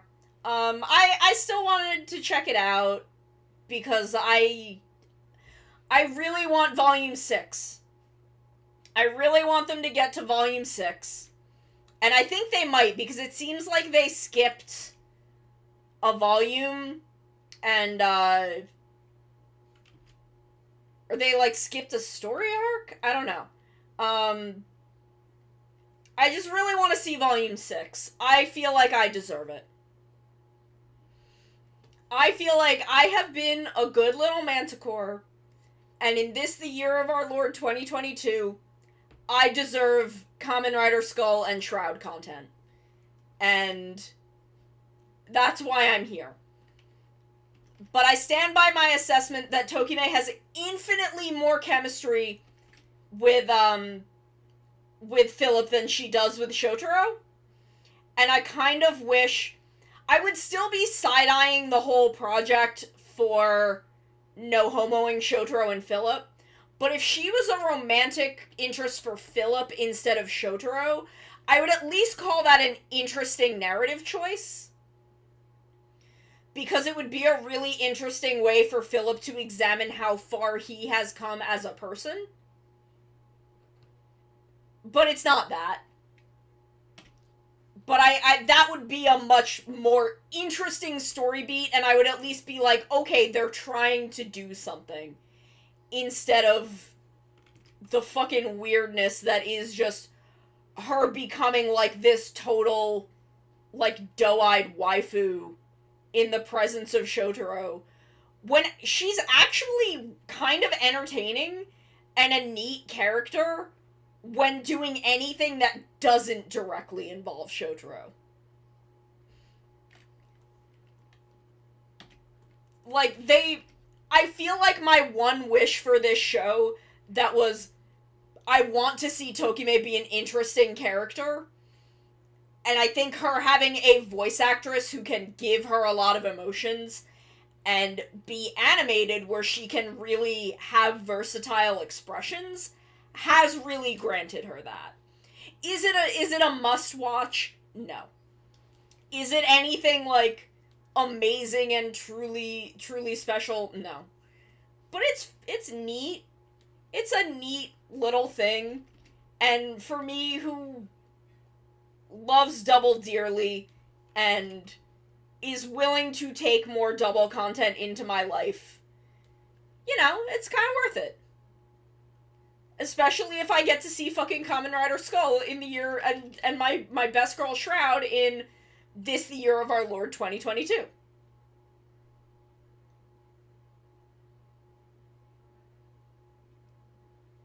Because if we get Volume 6, I will forgive a lot of shit about this show.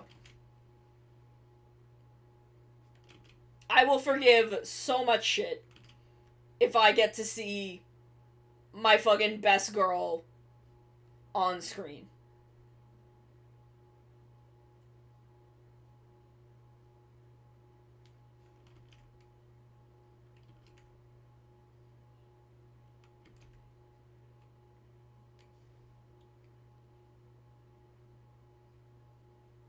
Like, I'm not positive. Like, I enjoy watching it. I enjoy the time that I spend with the show. I just am not going to... I will give it credit where it's due. It has good special effects. The special effects are fun. I like the way that the henshin sequences are realized. The directors know how to do dramatic tension in a way that the mangaka kind of doesn't. But I don't know, I enjoy my time with it. I don't think it's going to live up to Double itself. But I'm not expecting it to.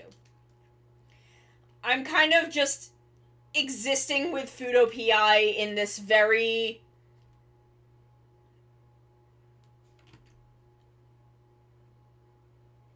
I'm actually cutting it a lot more slack than I expected to. Because I feel like the animation studio knows what they're working with. And at the very least, like, has a love for Double.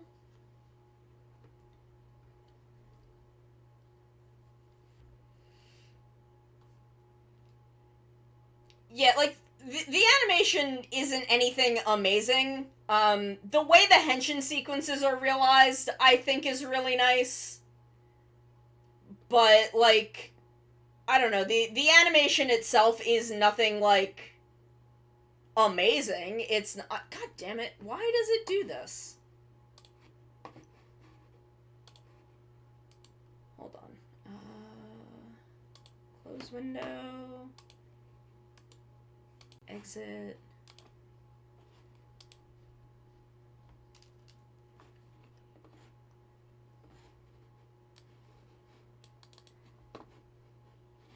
I think some of the facial expressions can get pretty fun. Okay, if it wants to stay down here, it can stay down here. I don't care.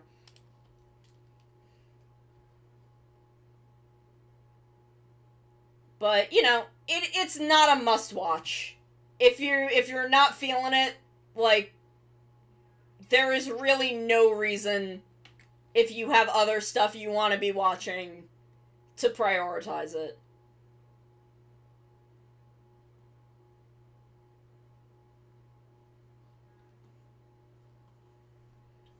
Chaku.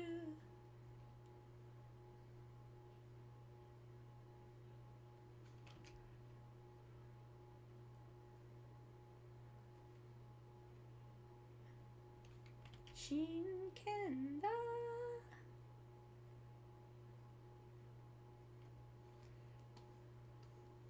But, you know, I don't know.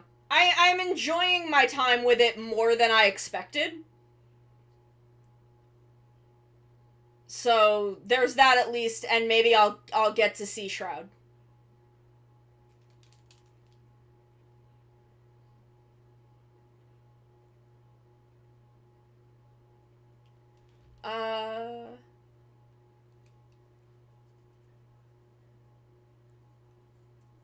Yeah. I mean, there's been Love Live. You gotta watch Love Live. I genuinely do not care about Aurora. I wish he wasn't there at all. Like, he's too anime for me.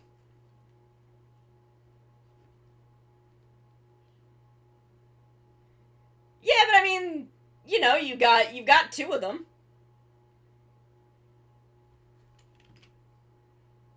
Speaking of Double, speaking of our Lord and Savior, Kamen Rider Double.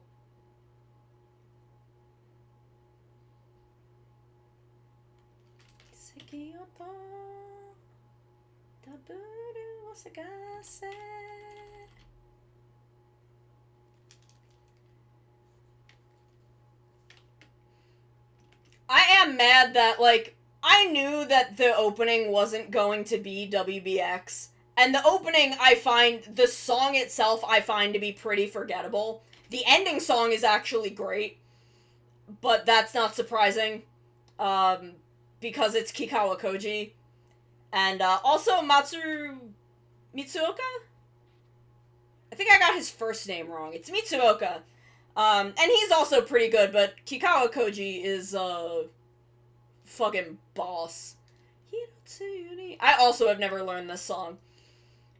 But,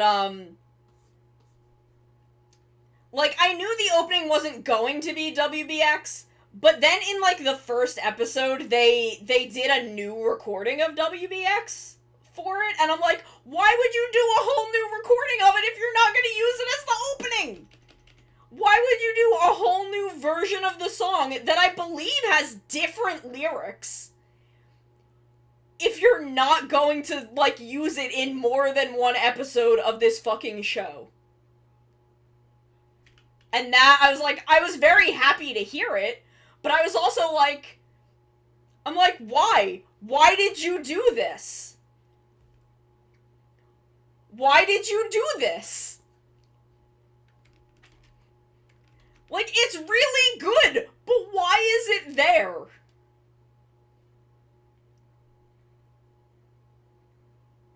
Like, it's just such a strange thing to me, where I'm like, I was accepting of the fact that it's not going to be part of this show.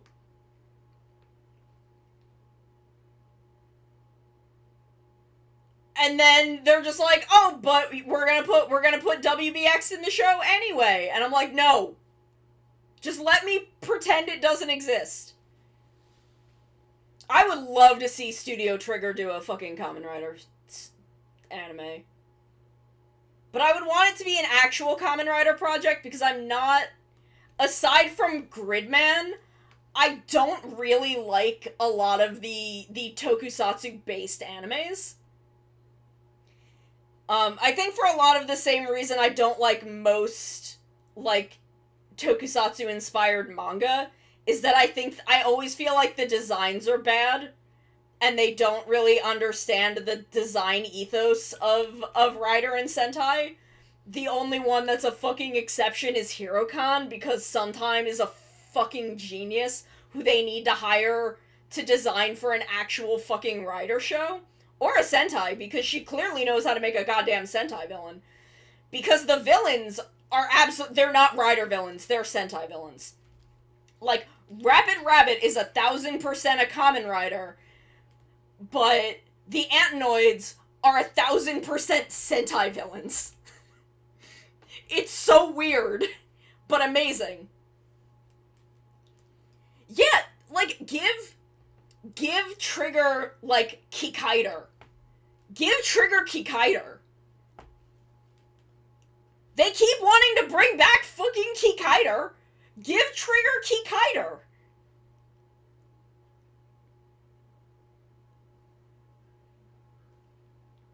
Just let them do that.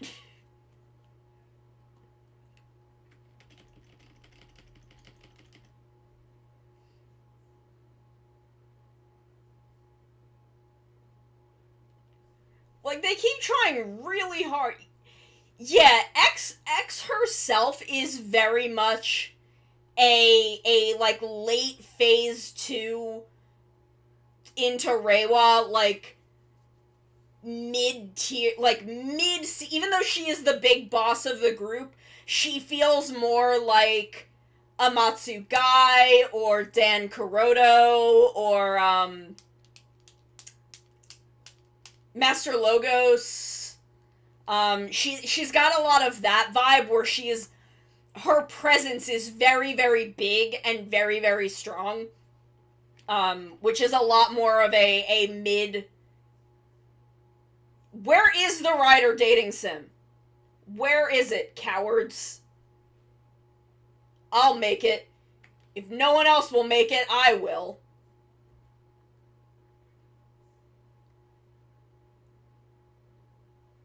But, like, the monster designs for the Antinoids, like Honey Trap's monster design is so much a late 2000s, early 2010s Sentai lady monster. 1000%. That is what Honey Trap is. Honey Trap is pulling from Dayu, Escape, not so much Candelera, but Noir,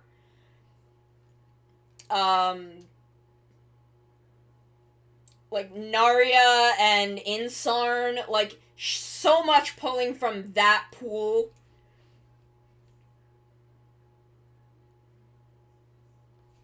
And like I love that. That's what I love that about Honey Trap, because look, that is where I pulled my whole thing from. My whole thing comes from the slightly earlier generation of Sentai villain ladies. From the early 2000s, early to mid 2000s Sentai lady villains is my whole thing.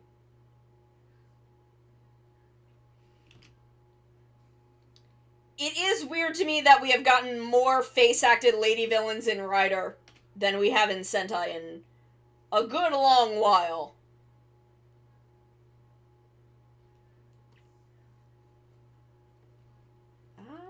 Okay.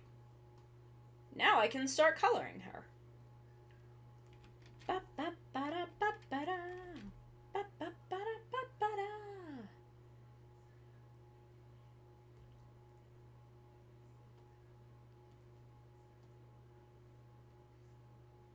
Oops, I forgot a little bit of her sleeve.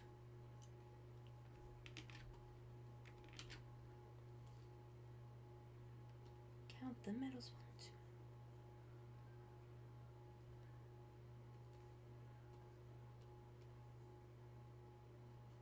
1, 2. I think I need to bump my area scaling up a little bit.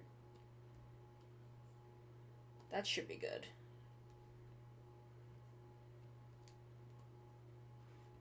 Oh, Sononi? Yeah, look, I'm also very gay for Sononi.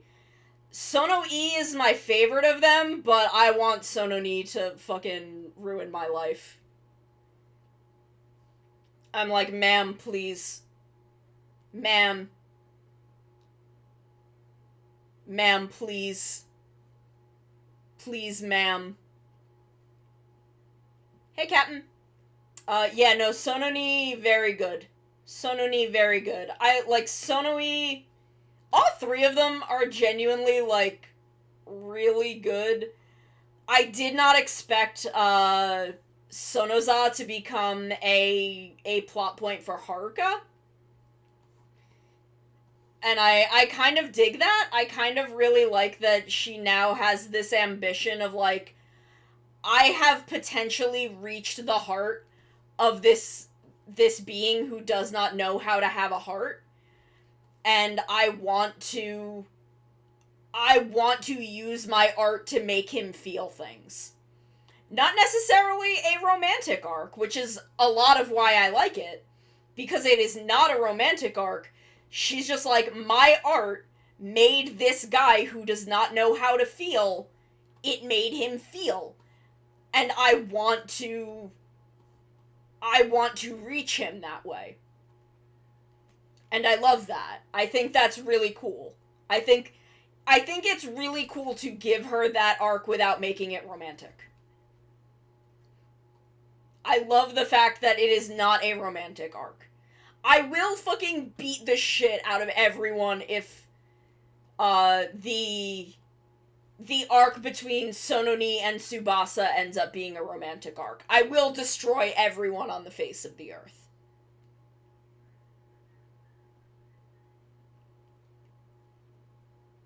I do want to make that very clear.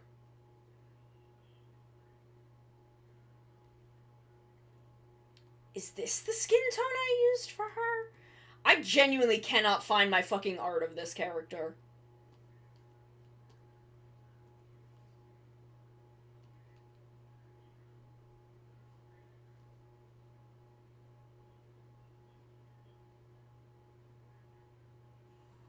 But I love the Cerebrans, and I would fucking die for them.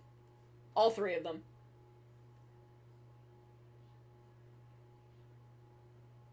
Also, just Sonoi is so fucking horny for Taro, and it's really funny. No, that's a little too...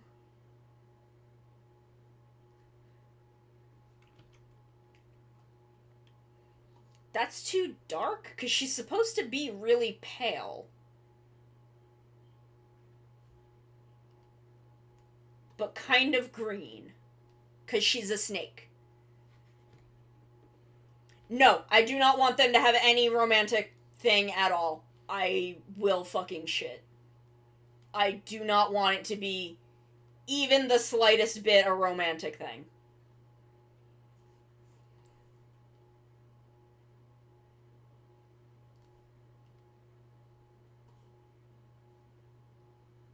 That might be right. Drez, do you have my art of her? Is it in the server somewhere? I don't know where my art of her is. I can't find it. The colored one. The original one.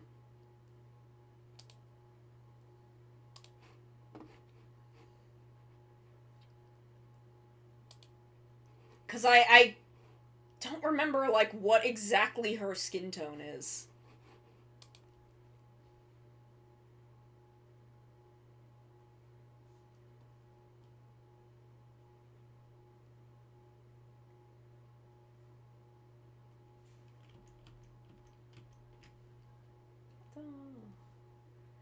Like, I think this is about right. The... Oro.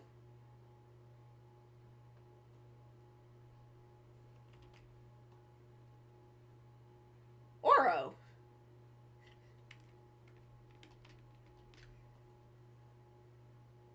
I'm making the lady.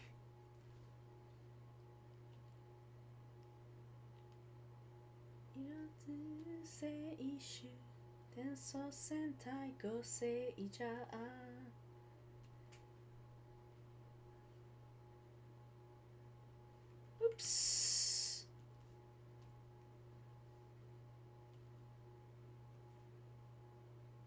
Oh, that's okay.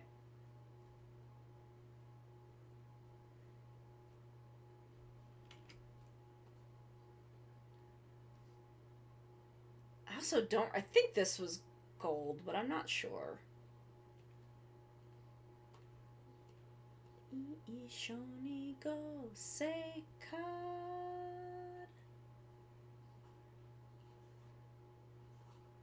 Sora ni kage yakuren. Cause I wanna do these now. Like I'm most of the way through them. Well, I'm not. What? That's true. It does, but it's really tiny.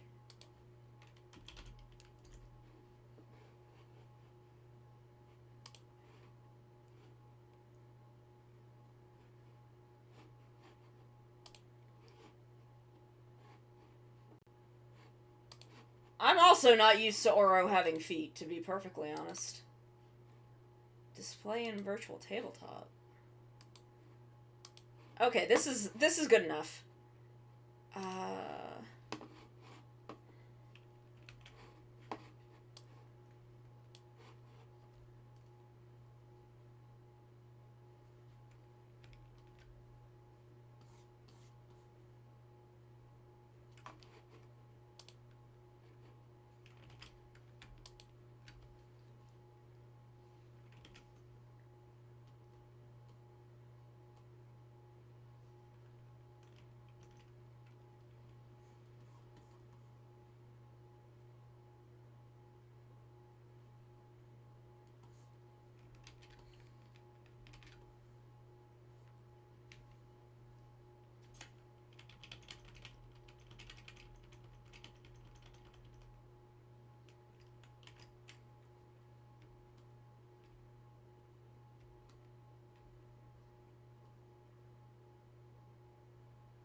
That doesn't feel green enough.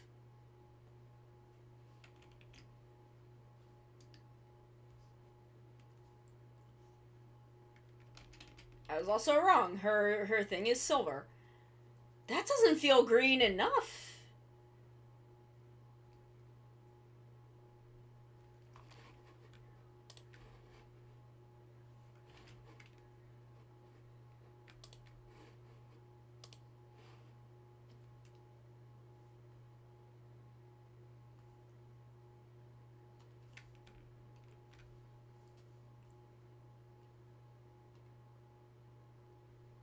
Oops.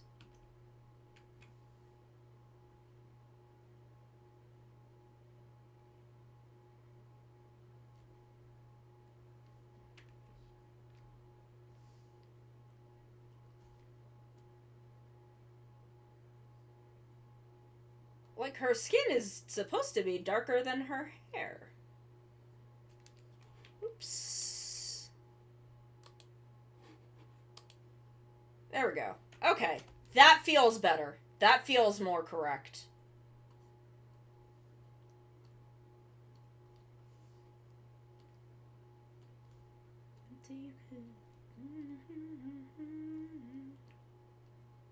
What layer was that on?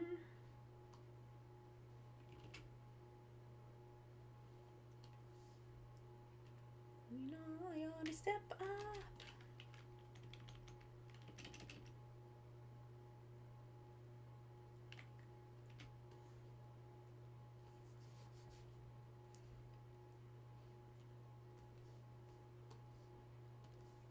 Here we go. Okay, we're getting back on track.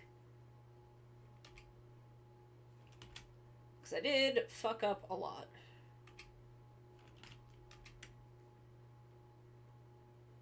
Because I'm getting myself all thrown off with trying to get these colors right. You would think I would know because this is my goddamn D&D character. But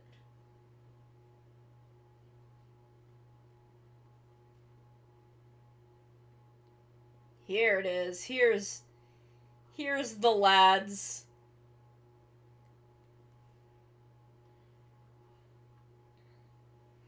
Look, my favorite Gokaiger character is Aka Red. I don't have a problem.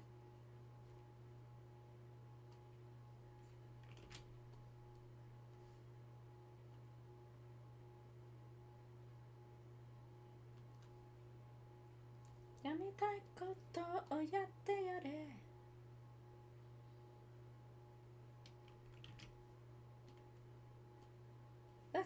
let's go, Kaija, go, let's go, let's.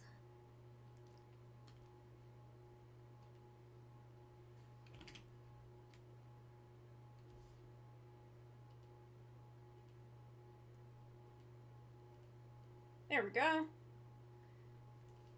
And then we'll go a little darker.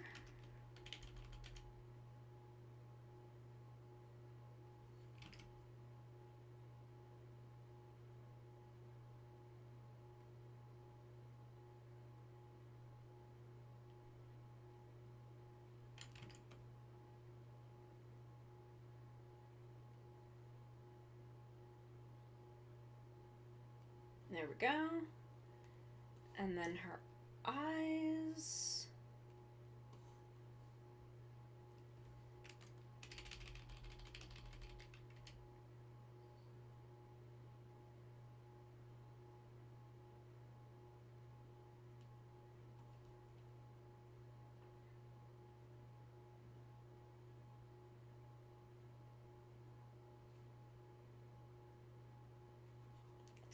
Let's go, Kaija, go, let's go.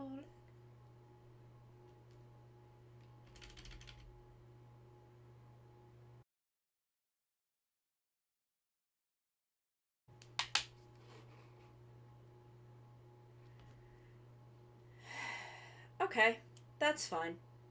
That's fine. It's 5 o'clock. It should be fine. It's fine. It's fine. Can y'all hear me? Can y'all hear me talking? Can y'all hear me making noises? Please respond if you can hear me talking and making noises. Okay, good. Okay, we're fine. We're fine. I don't care then. Not gonna worry about it. I'm not gonna worry about it right now. I will worry about it at a later time.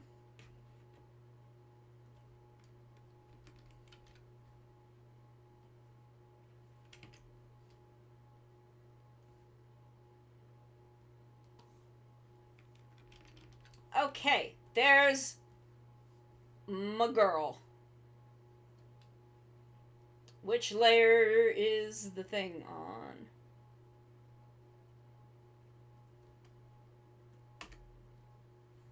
Go. It is not Microwave Coon. It is my, I disconnected from the 5G band and it pushed me over onto the 2.4G band. Which is fine at this point because the microwave shouldn't be run at this hour. So it shouldn't be a problem. But yeah, what'd you get for takeout? What did you get? I was hoping that a slightly more powerful router meant that I wouldn't get kicked off the 5G band, but I'm not gonna worry about it. I'm not gonna worry about it.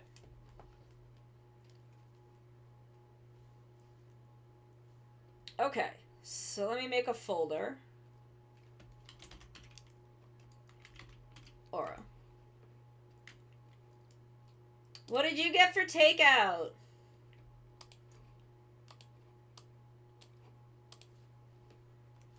Spring roll. Oh, nice.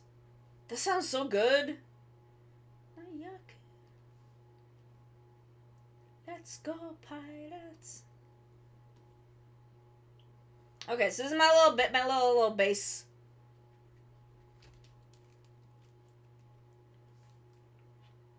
I'm gonna do a quick BRB. I'm gonna do a quick BRB.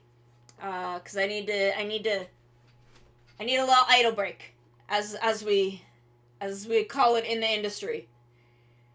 As Maru has chosen to call it in the industry. So I'm gonna be right back, okay?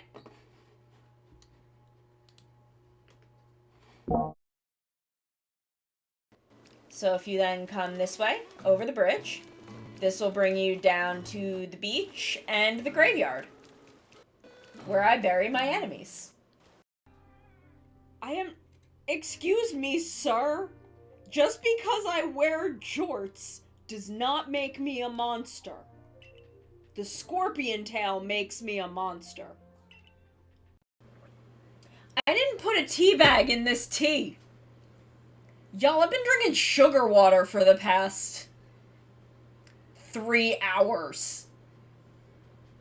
I didn't put a tea bag in this. What the fuck? Oh hey, it's Flick. He's here. Neat. But we're not catching bugs. We're catching girlfriends. No, I don't want to become famous. I just want to be hot. Navi, go now. Find our young friend and guide him to me. I do not have much time left. Fly, Navi, fly. The fate of the forest, nay, the world depends upon thee. Oh no, what's going on at Game Freak? Who's freaking the games? And like, my friend was like, oh, I saw this booth that had all these grahas, and like pointed me toward it. And I went up to them. I went up to this booth. And I looked at them. I looked the artist dead in the eyes. I looked him dead in the eyes and said, give me every graha you've got. And they're like, are you sure? I'm like, yeah. I want all of them. So if you then come this way, over the bridge, this will bring you down to the beach and the graveyard, where I bury my enemies. Excuse me, sir. Just because I wear jorts does not make me a monster. The scorpion tail makes me a monster. Hi, I'm back. I'm back. I'm here, I'm back. I got to talk about my kitty. I got to give my kitty a little hug. So let's see, what did I miss? What did I miss in chat? We're talking about the lady that happened. Yeah, fuck the monarchy. Just to put that out there. Because I know I can trust y'all. Because I know I can trust y'all. Fuck the monarchy.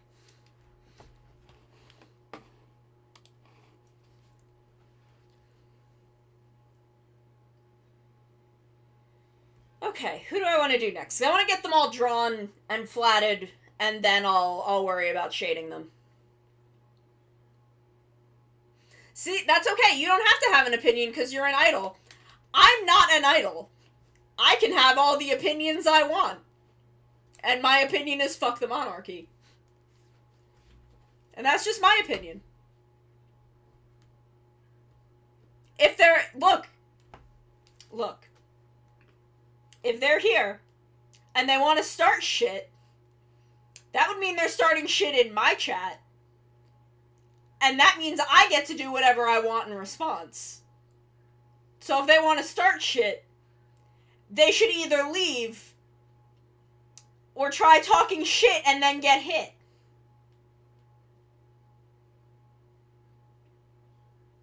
How's that? How's that? You come in my chat, you talk shit, you get hit. It's that simple.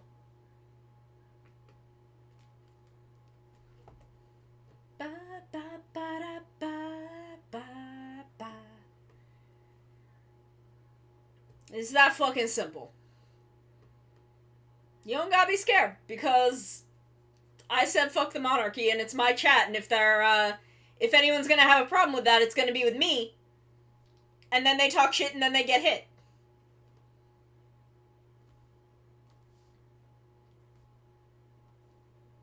Put Oro over there.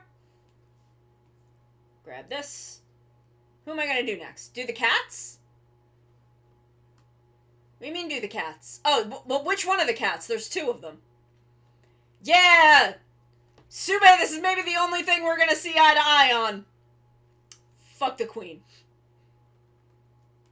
How's it going, Sube? You vibing out there? You wanna go at it? High five, Sube. If you ever see a griffin with an apple motif, either don't talk to her or beat the shit out of her. I don't care which one.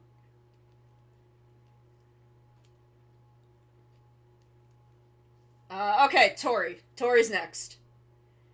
Should I make one of them... Should I make them, like, smaller? Should I make Oro, like... Because they're all the same... The plushies are generally the same size regardless of character height. So I feel like I should not bother with that. Nice. I hate royalty. Etod probably should be physically small, though. Fair enough. Most of us die someday. Not me, though. I don't know how to do that. I don't know how. I was never granted that luxury. I've been alive for many, many years. Too many years. That's fine, you're welcome to do that. Feel free to vibe. Yeah, I would like to avoid exploding, though. That sounds really fucking painful. Exploding sounds like it would really hurt. Who let you in here? Thanks for the follow, Sube. I'll let you know, but, like I said, if you ever see a griffin lady with an apple motif, either don't talk to her or beat the shit out of her. I don't care which one. Or a jackalope with, like, a banana theme, but you probably won't see her. I don't think she ever comes to the surface. Would not recommend. Trust me on that one. Trust me. Would not recommend. Not a maybe, but Emmy, trust me. Trust me, girl. You don't want to deal with that shit. There's a lot of shit there that you just, trust me, you do not want to deal with it. Trust me. Girl. Trust me. It's not even a problem of trash, it's just baggage. It's just fucking baggage, yo. Okay, Sube, you go out there and do your thing.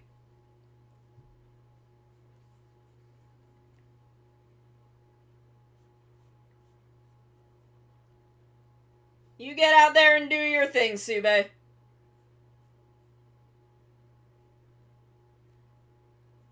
Okay, so these are plushes, so they're not going to need to have, like, the fluff there. Because usually it's just, like, a piece of slightly folded fabric. Short hair, light orange tabby. With white stripes. Ooh, Tori is fancy.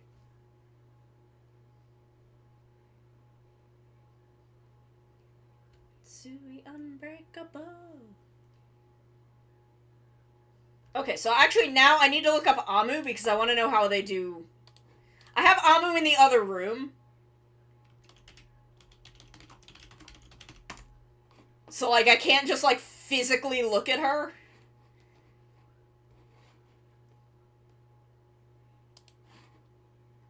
So let me...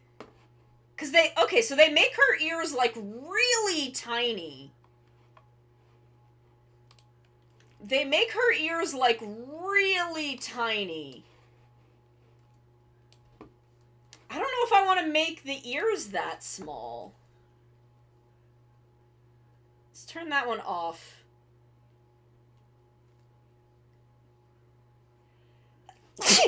Excuse me.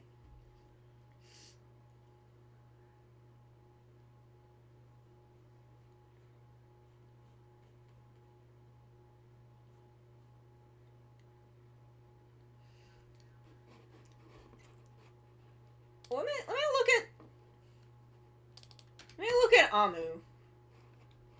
Oh yeah, like cat versions Amu's ears are kind of are kind of small, but I think they just, in the way the plush is designed, they just make them really tiny.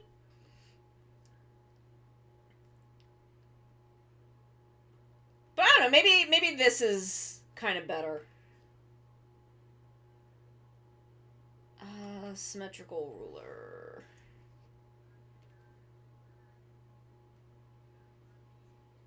Oops.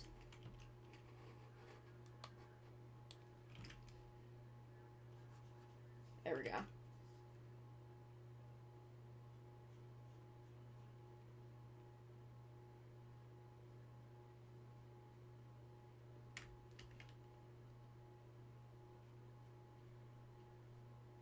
Like, that might be acceptable.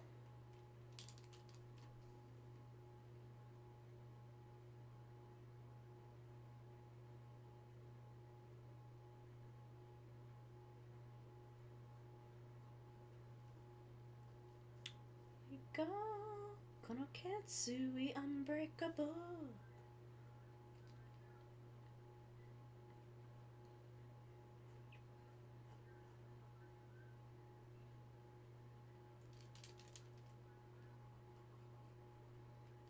That might be a little too big for the fluff.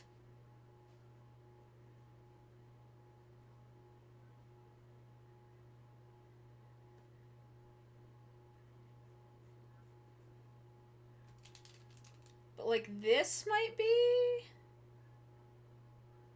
okay. Topical bastas.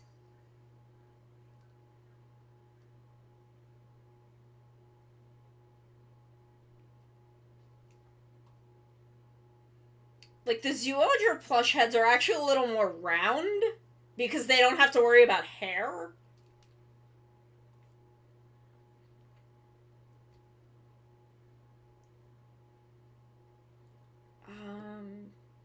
Simple dark blue sleeveless gi, some baggy pants, sweater under the gi, and then open-toed boots. Okay.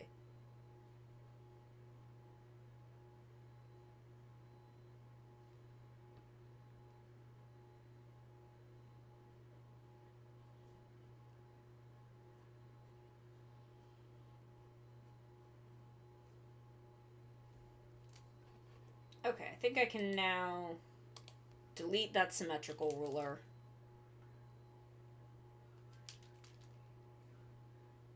It's right over left?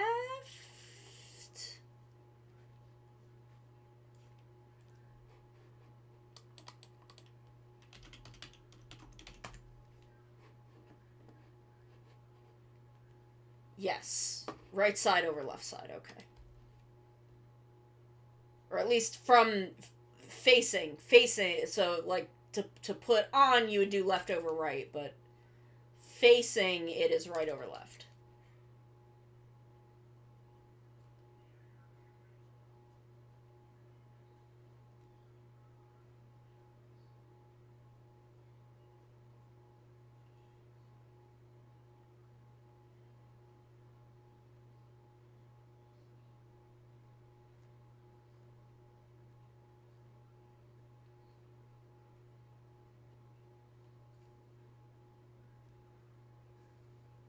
And then she said in the winter she has the sweater. Should I do the sweater version or the non-sweater version?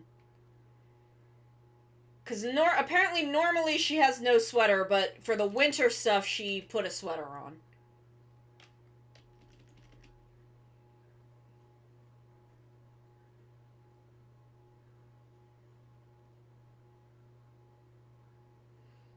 I feel like for most of the time she was with us, she had no sweater, so maybe I'll leave her no sweater.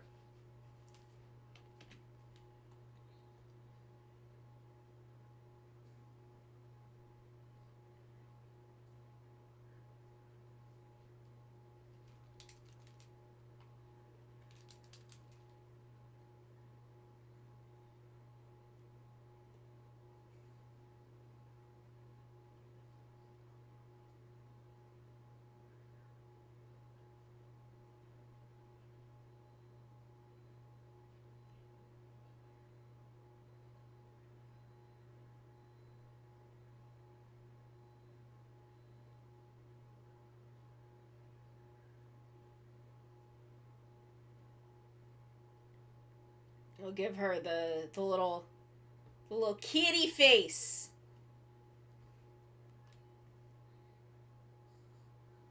I feel like I should make the head rounder.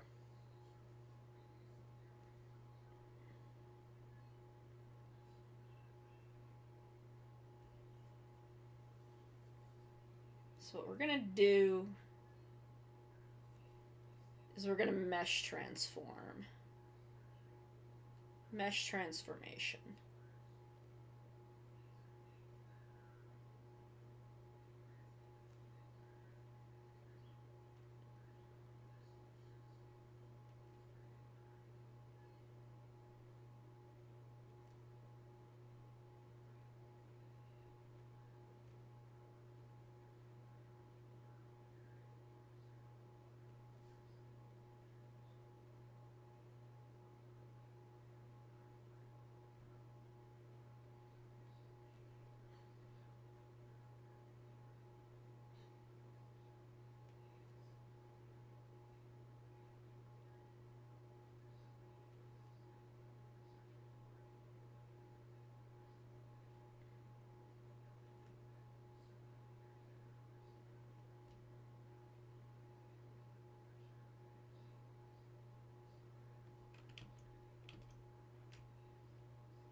Because, like, Amu's head is more rounded.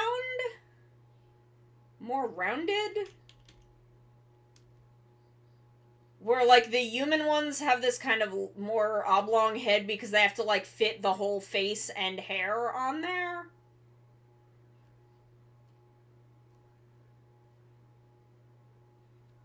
Oops.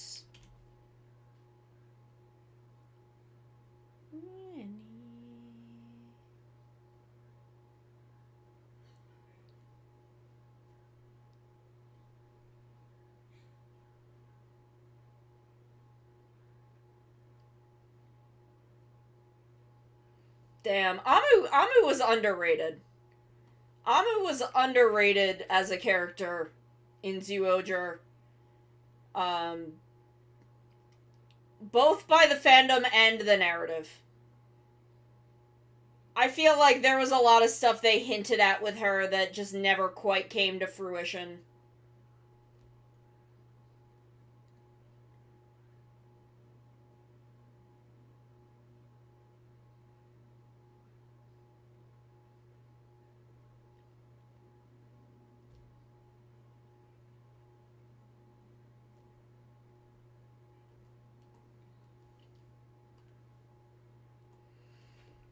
Oh, I have both of them. I have both Amu and Sella because they're girlfriends.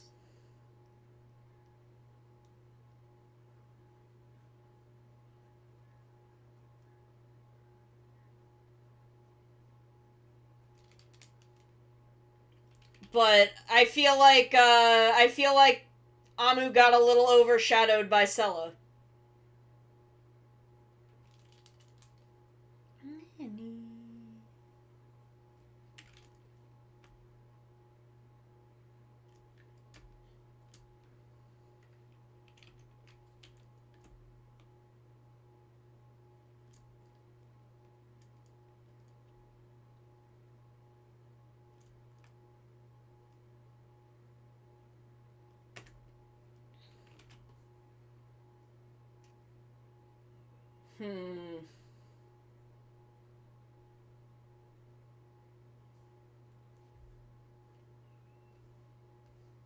I'm not sure how I feel about the head.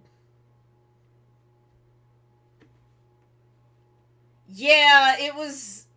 I feel like there was some interesting things they could have done if it was both smell and taste. Was someone else smell? Because Sella was hearing. What the fuck were they? I don't remember them now. Now I don't even remember them. Okay, Tusk was smell. Cause, like, that's a thing you can build around. Okay, so Leo was eyesight, Tusk was smell, Sella was hearing, Amu was taste. I don't know. I feel like there was something they could have done with that and just... I mean, even if they just didn't build it around the ability... I don't know. I think there was... Amu had potential that she just didn't get to use.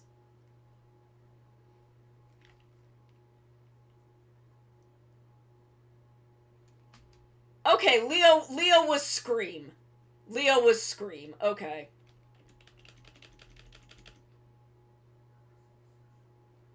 I don't know. I feel like I don't. Sella being hearing is Sella being hearing and Amu being taste are the only ones I fucking remember.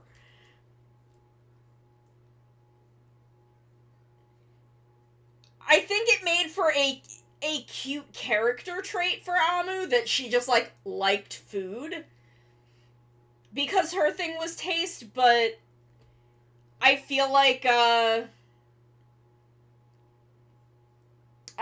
she genuinely just got like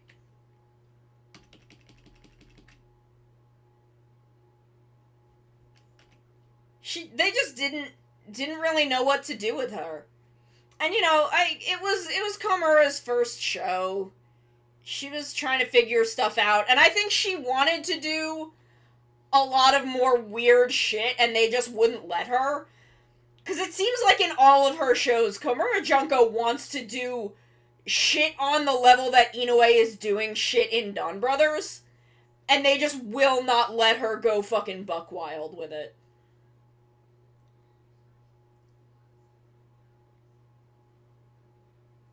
Like, they will not let her go as nuts as she wants to.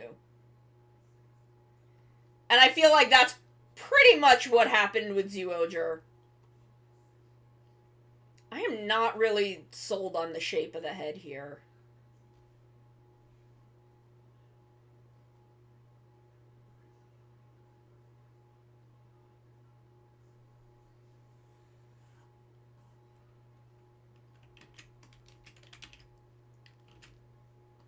I'm just gonna turn that off so that I still have it if I want it.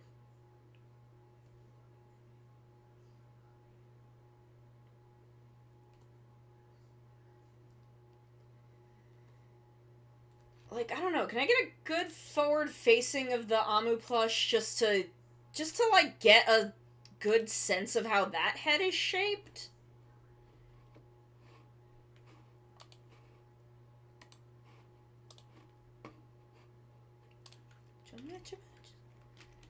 Like, I really just want to get a good sense of how this is shaped in comparison to the human head.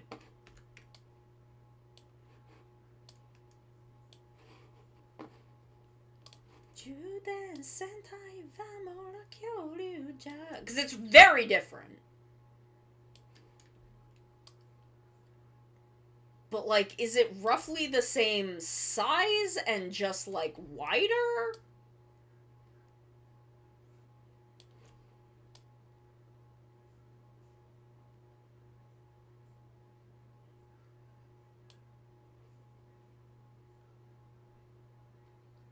Hmm.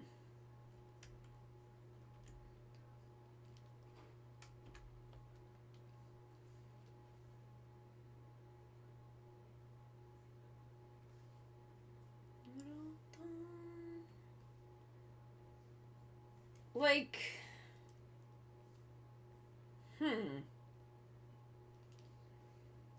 Like, can I just... kinda...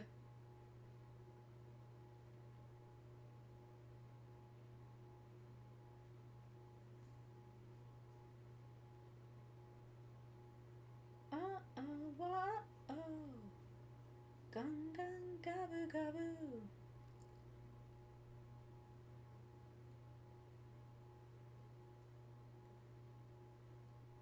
Just mark that.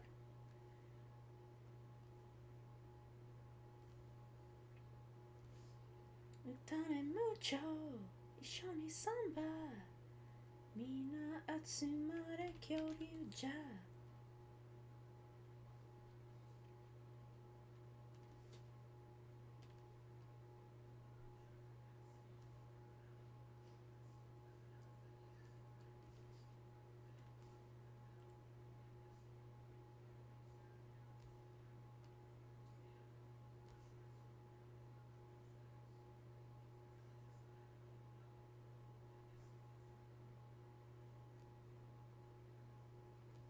Okay.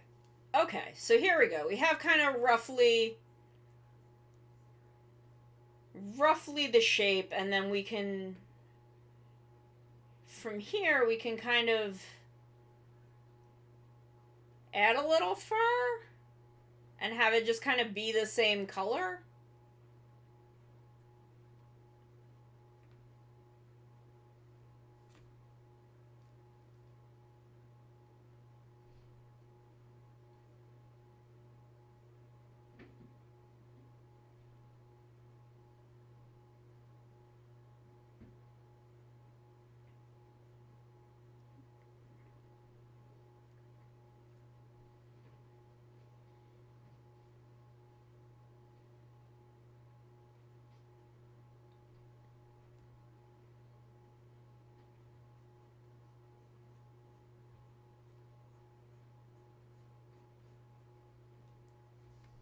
Now what I'm going to do is I'm going to grab another one of these.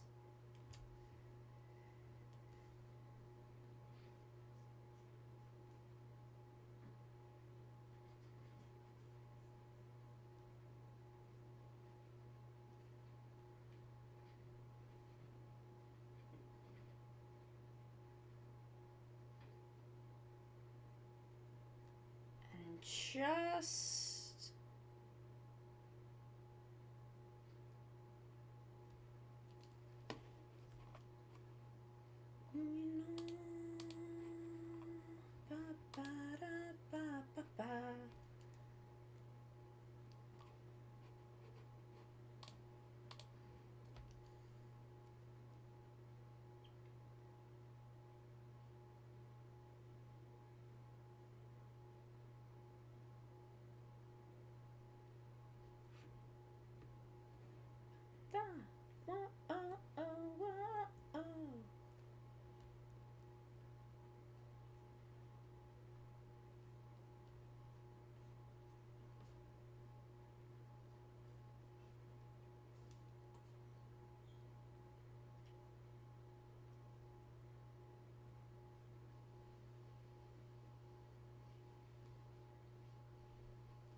I feel like I kind of want to get the other eye style instead of the more Amu eye style.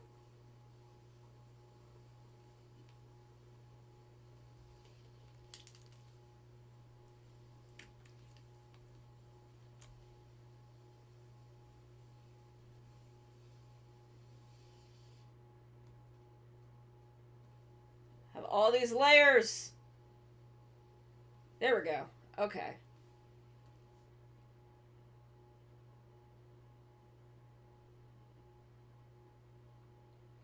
I can reposition them afterward.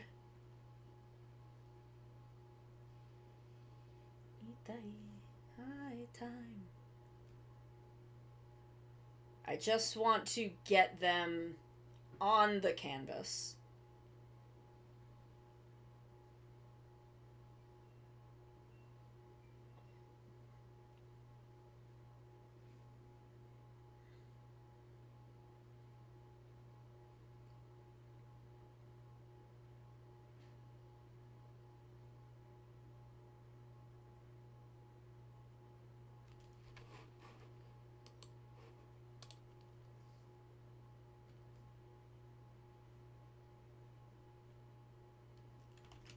Actually, I want to take this one.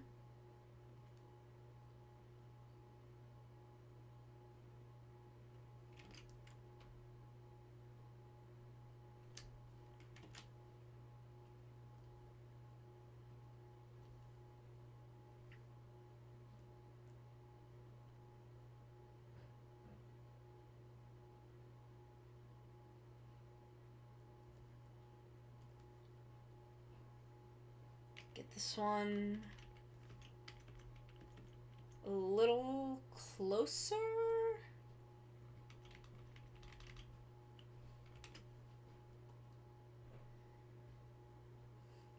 I don't know, there's still something here that is not quite doing it for me. Do I want to make it a little more...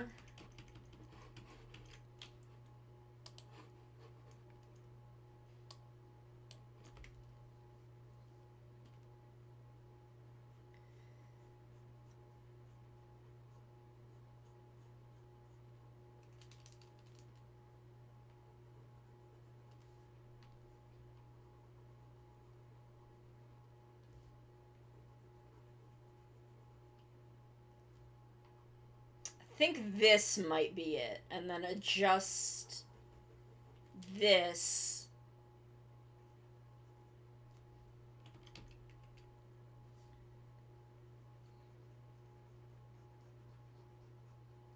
to just be fluff that sticks out of the side. Instead, get the top of the head kind of a little...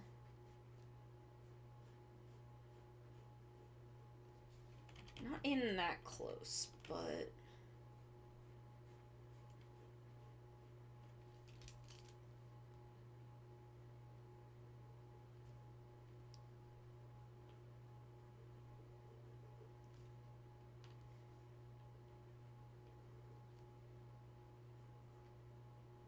I think this is more...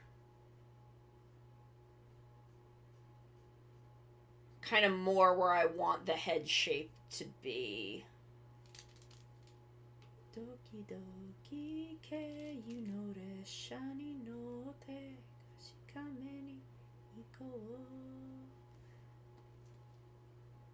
But then this kind of flattened here. That feels a lot better to me than just like the pure circle.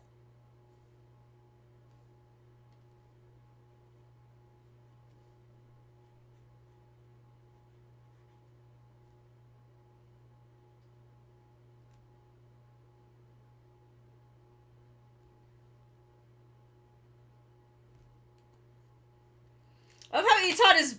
oh no, wait, no, whoa. I don't know. Would Curiosity as a tiefling have the slit pupil? Because I know when I draw Wild, she does. But I don't know about Curiosity.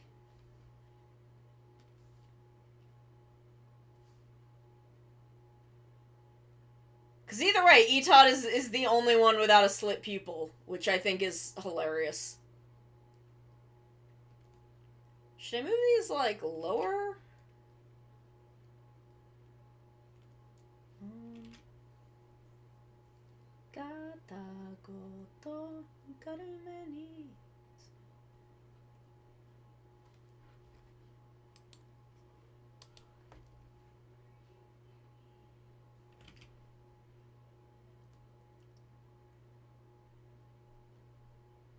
Imagination.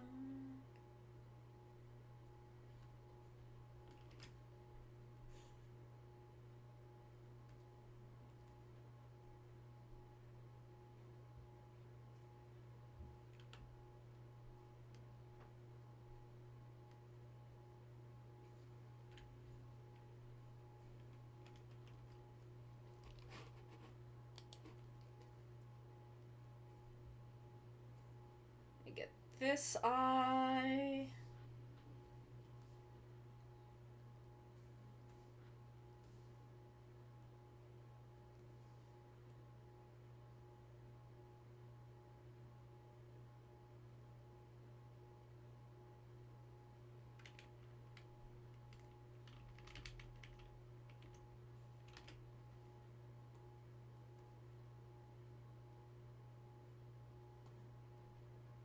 There we go. That feels a lot better.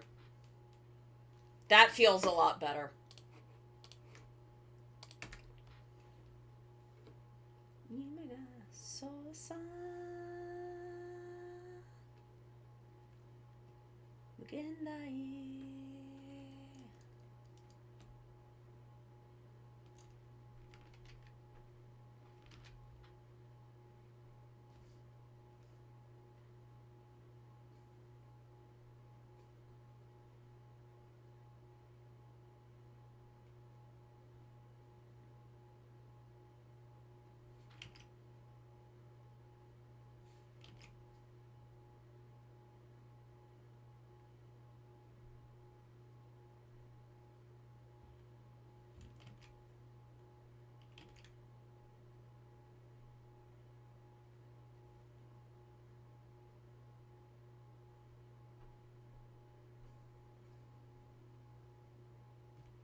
very pleased with this head shape now.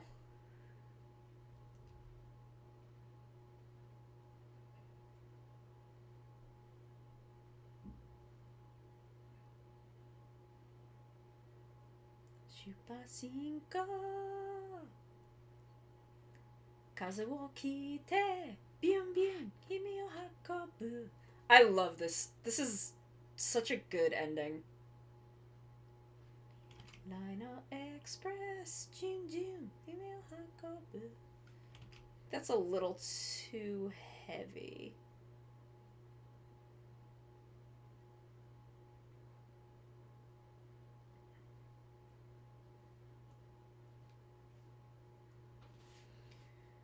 Okay. Oh, her... Damn! Tori has a short tail. I may have to, like... I may have to adjust this, because... her tail is tiny. Her tail is only, like, 2 feet long. For a 5-foot-tall cat, that's pretty short. The tail is usually the entire length of the back. For a cat. Sometimes even up the neck. To the back of the head.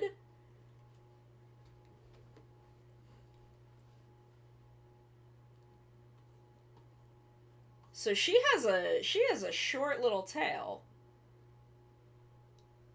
Kayaku Express, Jinju.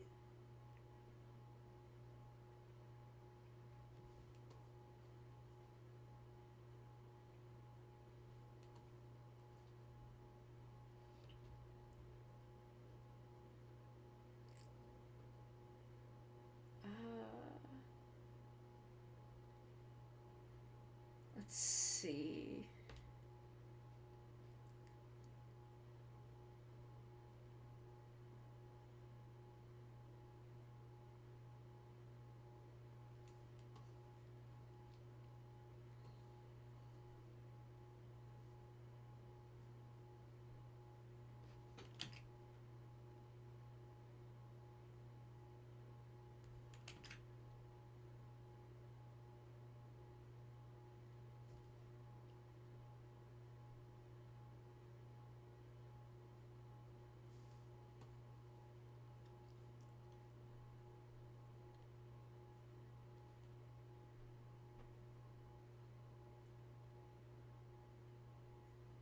I'm gonna have potatoes and chicken for dinner. I'm gonna make myself a nice dinner, I think.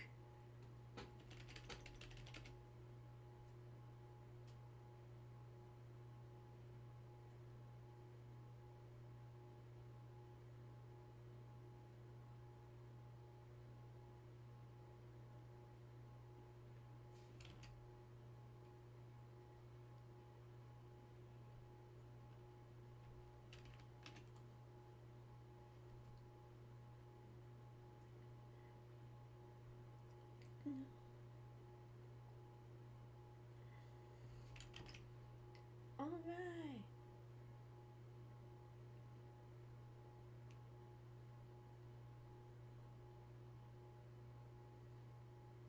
Alright.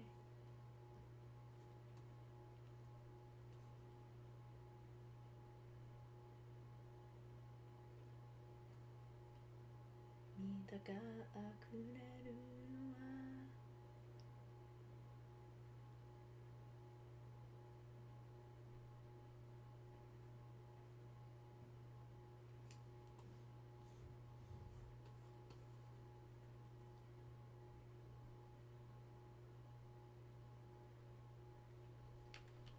Ghost had a really good opening.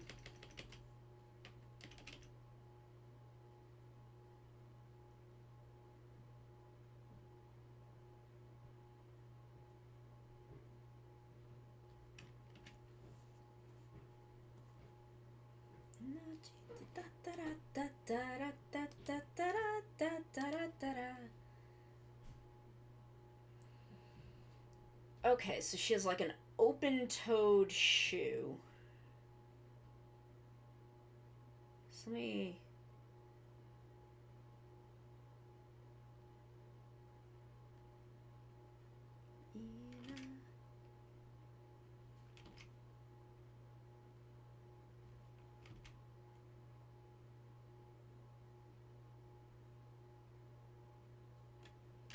Oh god, Cloud's gonna be interesting, because he has a lot more intricate of an outfit. Though I will probably simplify it.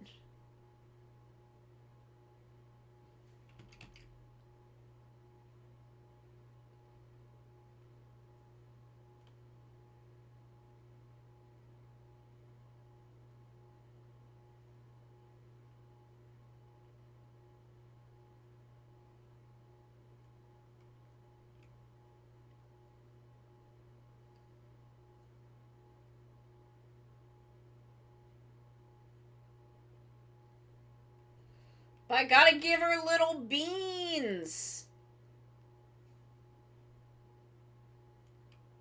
I gotta give her little beans.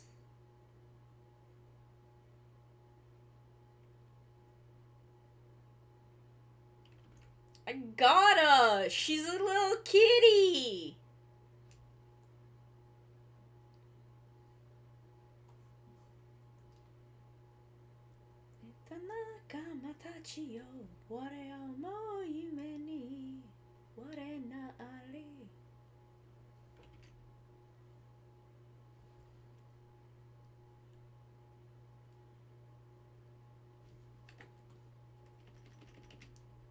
You always gotta give kitty cats beans.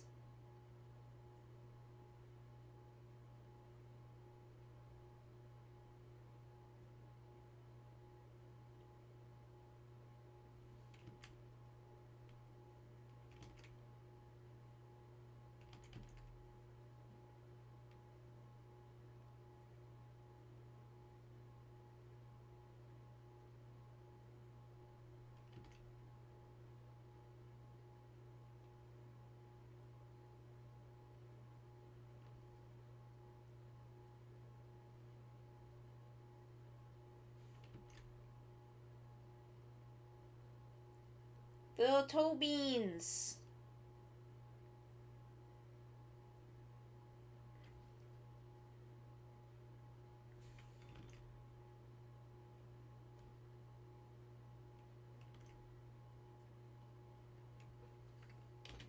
She's got little beans peeking out of her little toes. I believe in Amazon singular every day. I will not believe in Amazon's plural. They know what they did.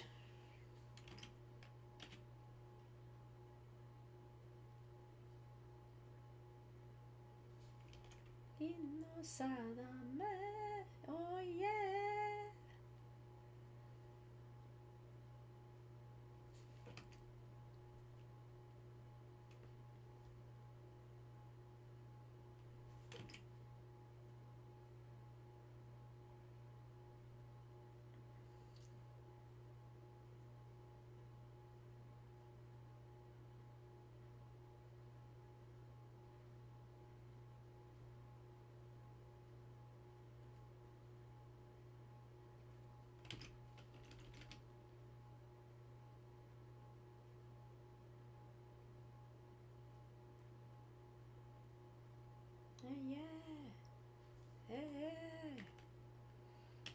Okay, so since her tail is so short, instead of having it go all the way up like this, I'm just gonna have a little stubby tail over there.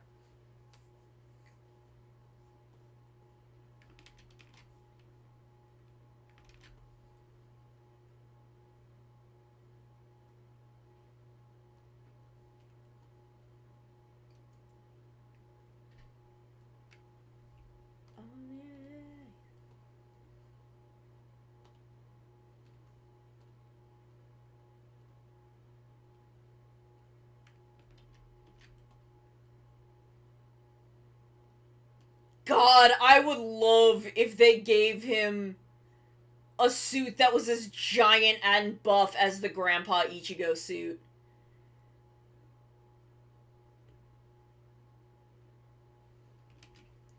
That would be... I don't know, because I know that the reason that they did that for Ichigo is because, like, his body is just different now, and it needed to be huge. like, it needed to be shaped like that to fit him in it. I don't know if the actor who played Amazon would, like, need that, but God, I would love... I mean, I guess if he's going to be entirely suit acted, it wouldn't matter, but I think for, like, Grandpa Ichigo, because I think he had some helmetless scenes? I don't remember, I never actually saw that movie. But, like, Grandpa Fujioka is fucking jacked. The reason I didn't see that movie is because when it came out, a person who was at the time but is no longer on my podcast and mind you, at the time we were recording 3 shows a week. It is not like now where we record 1 show a week. We were recording 3 shows a week. Demanded we do a special on that movie, and I'm like, I do not have fucking time. Yeah, I mean, there is that, and I do love Ghost. Eagle, shaku, lion, elephant.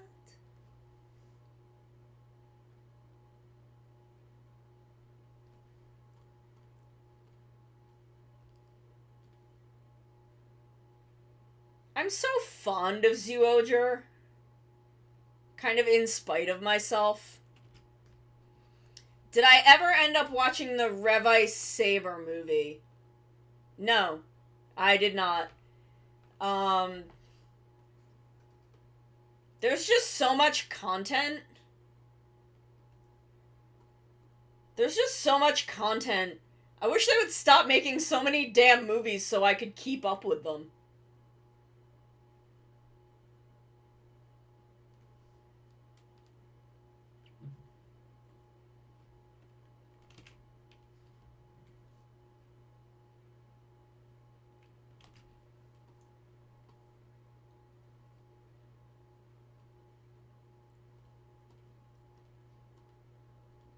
Eagle, shaku, lion, elephant. I am still on sabbatical from Revice content, to be totally honest. I don't know when I'm gonna go back to it. I will one day, but I am still on sabbatical from Revice. Revice hurt me deeply.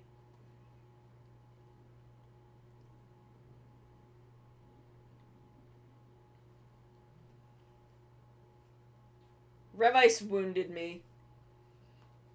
Strongest Battle was so damn good.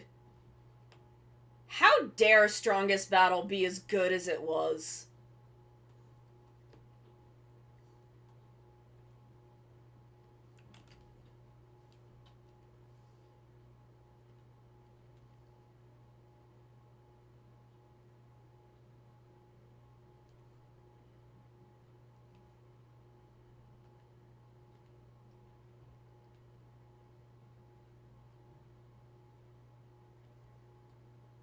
How fucking dare Strongest Battle be so goddamn good?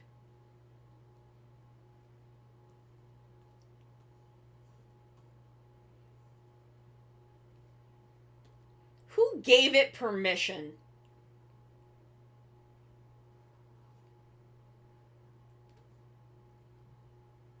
Who gave Strongest Battle the right to be so goddamn good?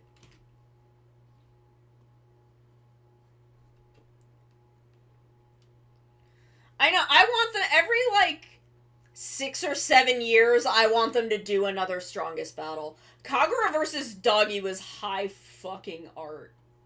My god.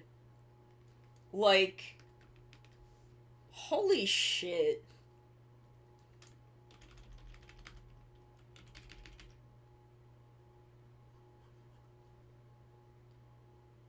Kagura is too OP and should always be too OP forever.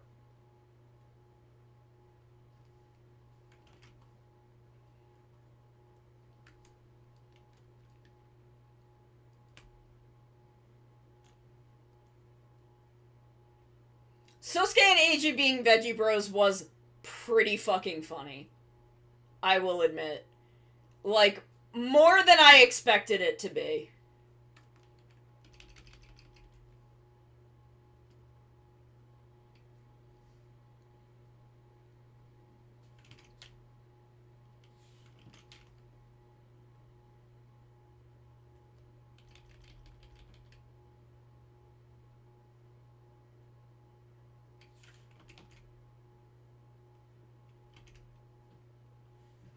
God, let them use Gokai Cross! Also, just... God,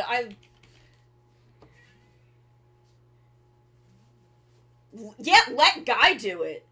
Oh my god, I would love a Guy-centric strongest battle. I would love a Guy-centric strongest battle.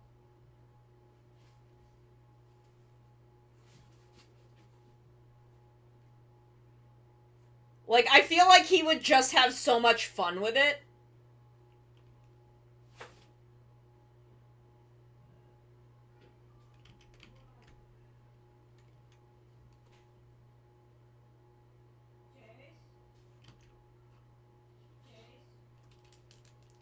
Ultraman X.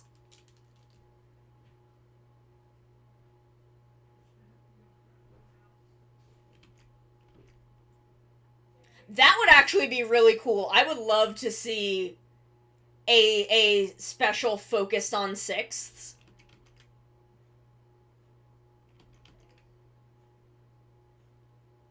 Because there are just some really good sixth rangers. There are also some pretty bad ones, though, so...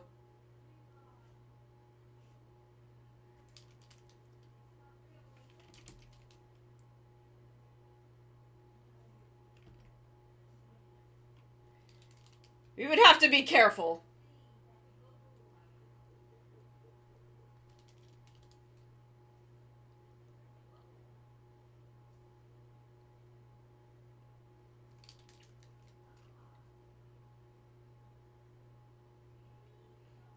Like, if they made me have to look at the Go on Wings again. If I was forced to experience the Go on Wings. Because I just still get mad at them every time I see them.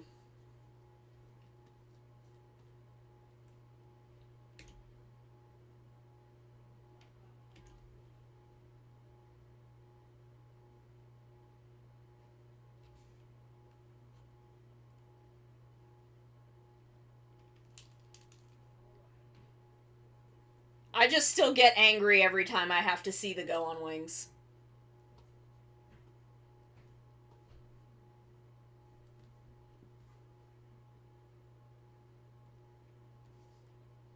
Okay, now what we need is Lil Pink Nosy.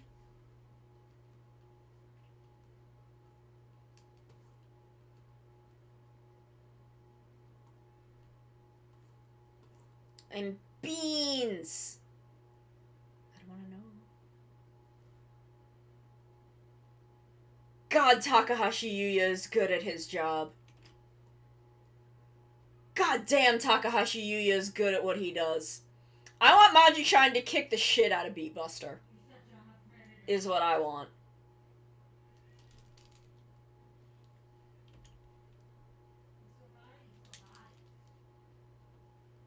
Wait, not Beatbuster, that's Stagbuster. I forget which one is which all the time because his name has both Beat and Stag in it. Jin. Just... yes, Maji-Shine and Jin, now I'm understanding why you're saying that. I also want that. I also just want to see Hiroya Matsumoto get to just to clown. No bully Jin. No bully Jin. Please do not bully Jin. That man has had a life and is tired. Please let Jin sleep. Please just let Jin rest. Good lord. Let him go home and rest with his boyfriend. Please, for the love of God. Gotta believe, I gotta believe, I gotta believe.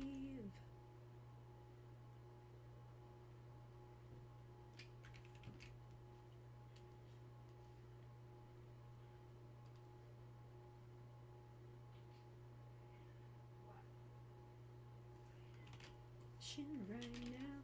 There! Tori!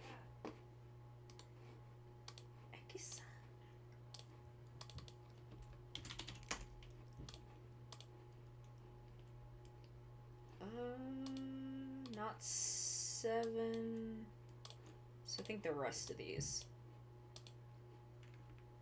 Oh, I forgot to do her little shoesies! Bring back all of the actors that they killed the character for. Oh my god. Yeah.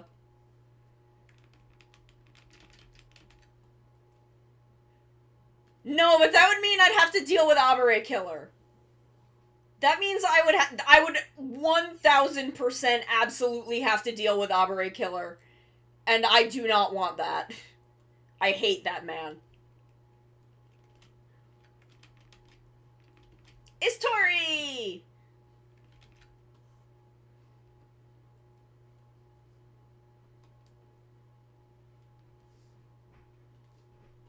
Sit next to your mom. Sit next to your snake mom. There we go. Look at them.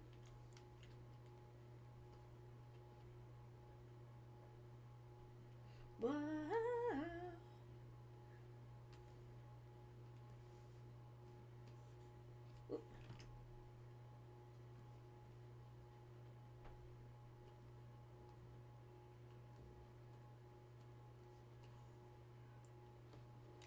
No one knows Tsubasa.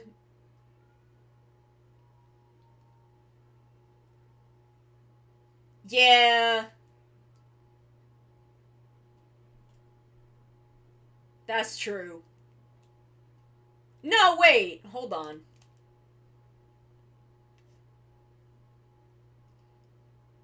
Is anyone...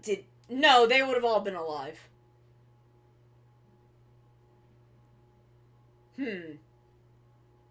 Because I was thinking that, Tsubasa was in Bokendra versus Super Sentai. So I was wondering if anyone there, but Bokendra was the most recent thing in that, and none of them died. None of them are dead, so...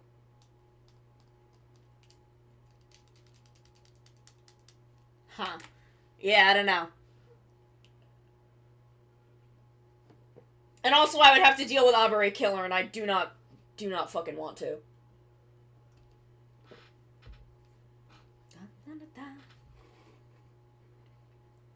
Let me get the sketch... Not Oro.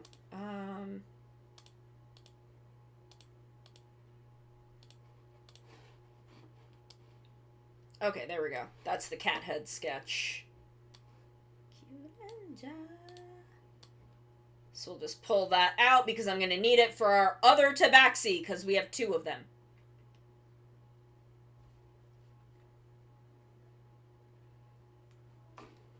So where's our other boy? That's true. I do like Torin. I do like him. But God, I don't want to have to deal with Abare Killer, because he would absolutely be, like, one of the main characters because he was wildly fucking popular. And I hate him.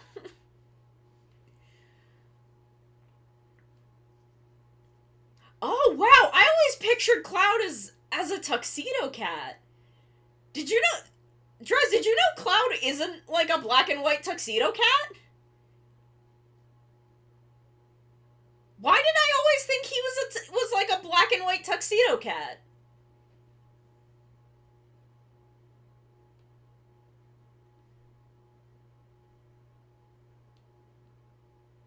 He seems like he would be. Also, a 2-foot long tail would not be able to wrap around his waist. I think, Karateka is like me and does not know what distances are. I do not think he could wrap a 2-foot tail around his waist. I'd say it would have to be quite a bit longer.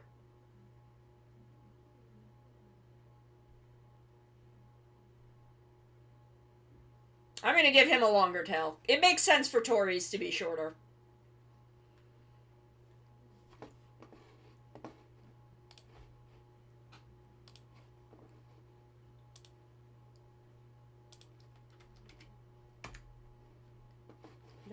Lucky, lucky, cutama.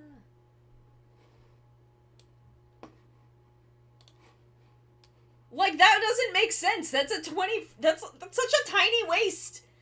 Plus, there's, like, the amount that it would have to go up his back to go to his waist, because your tailbone is well below your waist. Like, a tail that you could wrap around, all the way around your waist like a belt, would have to be, like, 4 feet long. That a human-sized creature, especially one that is 6'2",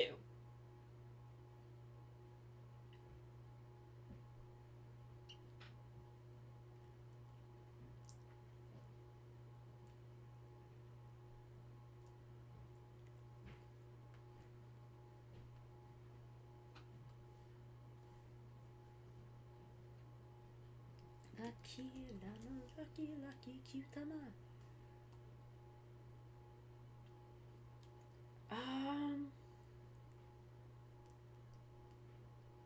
Hmm.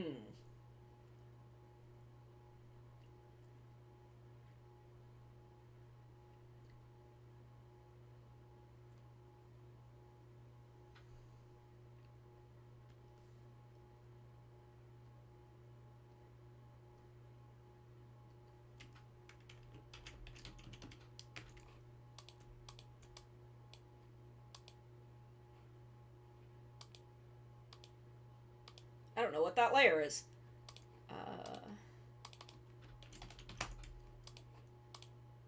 Just get rid of all of these excess layers, some of which I should probably delete, but...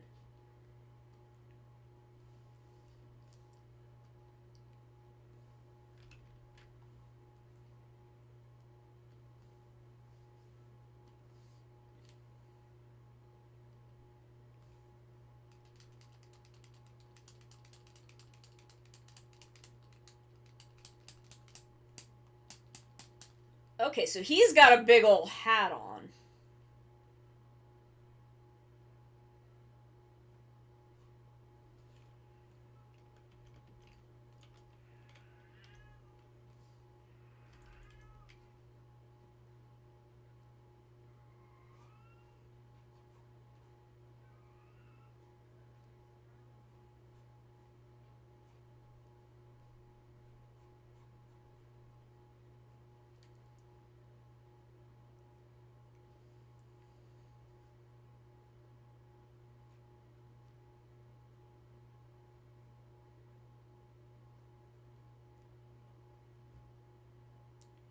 So we'll give it kind of a little...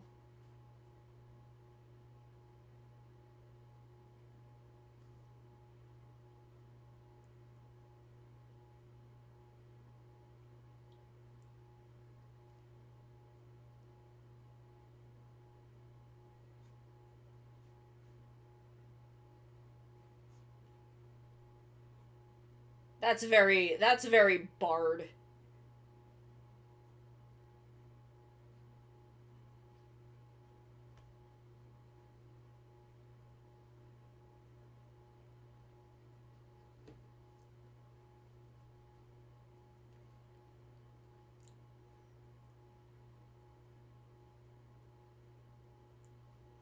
Be the one, be the one.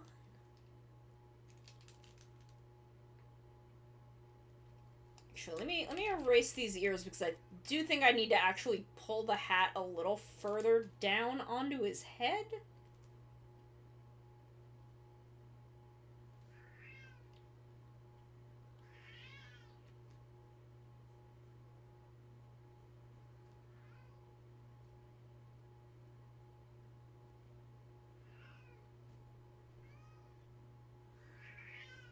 I think that...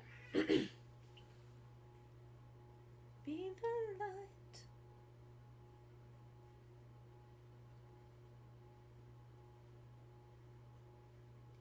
I think that works a little better.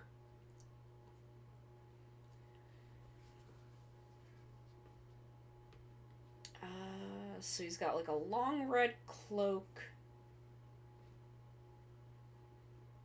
So I can have that just kind of go.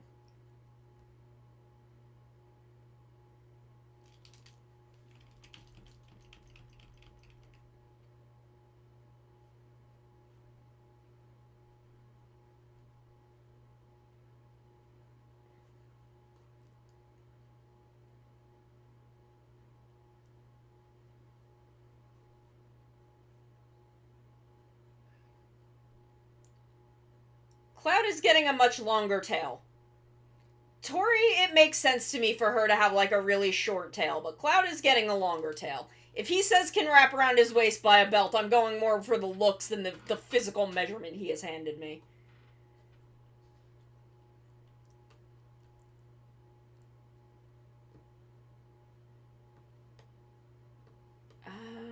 So a little vest-like tunic. He's got a little sash.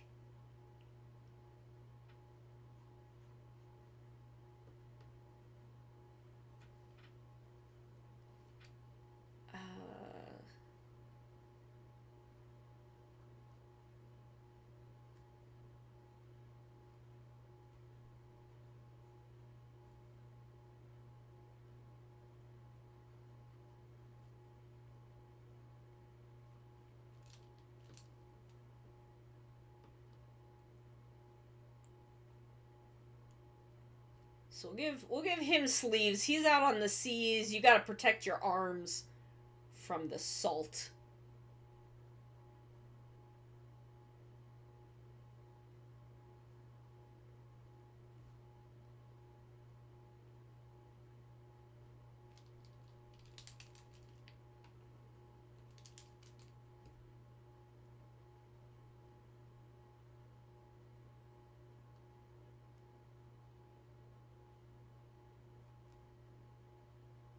Keep going wherever these.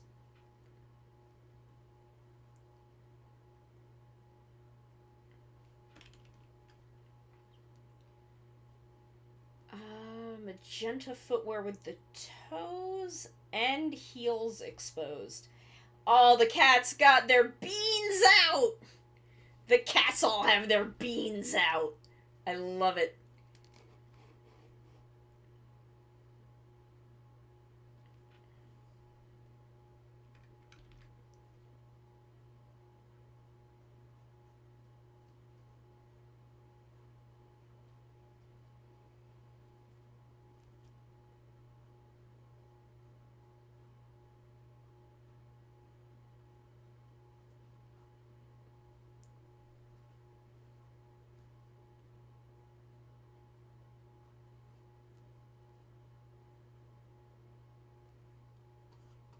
Be the light.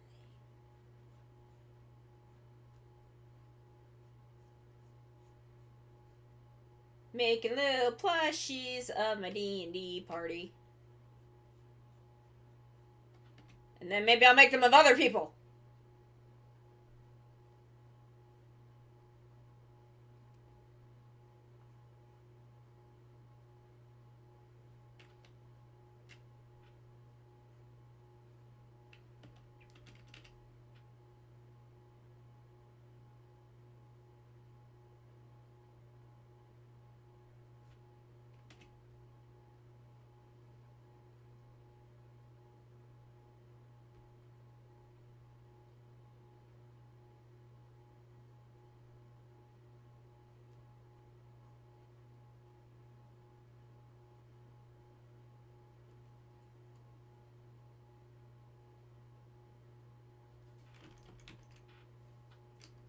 La, la, la, la, la, la, la.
There we go.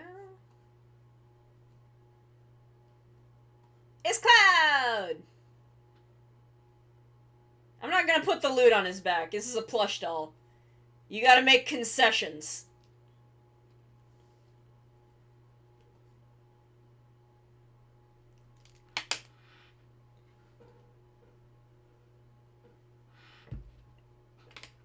We could maybe get through Cloud. I think we might be able to finish Cloud, and then I'll come back and do the other two next stream, because I have to... Drez, remind me when I finish stream to send Ark a DM. Because I keep forgetting to DM Ark, and Ark keeps forgetting to DM me. Because we're both brained. We both have the brains that do the thing.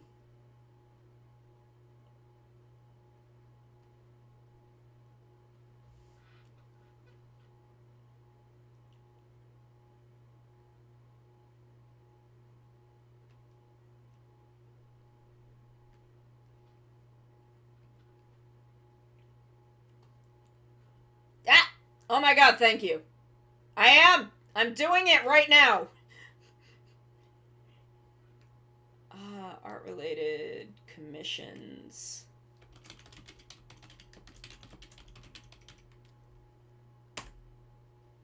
There we go. It's saved.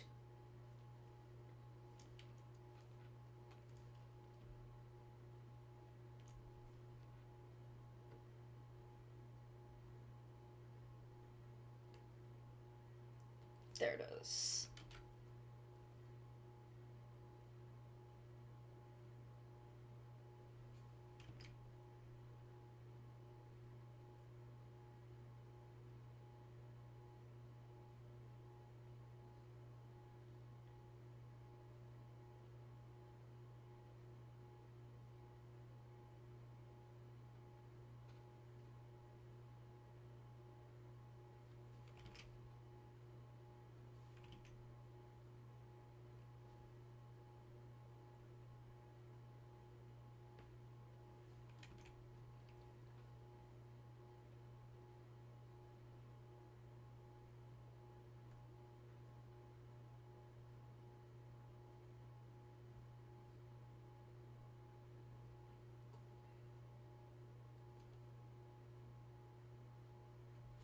Join the kitties.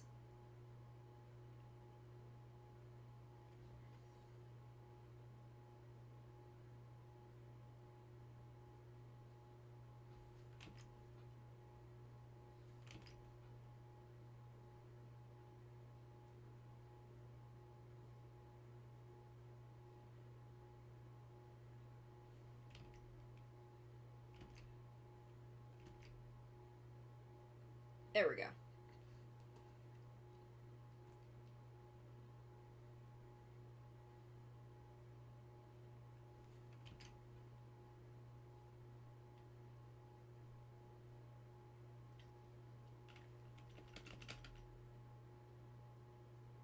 There we go. That's better.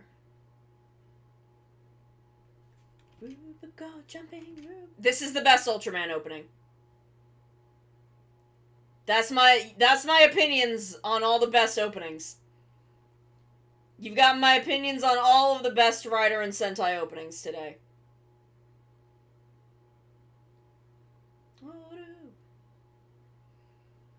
I love Zet's opening, but there is something about this one. Like, I don't know, this just feels so much like what Rube is.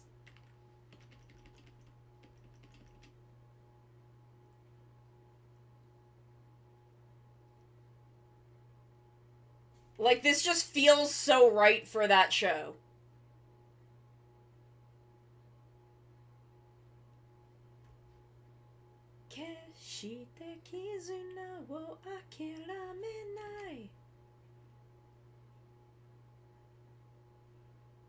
Such a night. I think that right there, that little bit right there is what kills me. just the extending of that measure.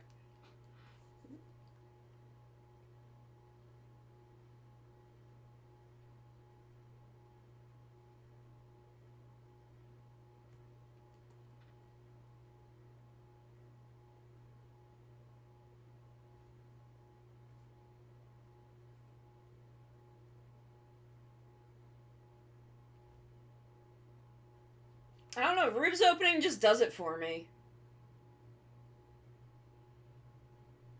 Zed is a very close second because it's Masaki Endo.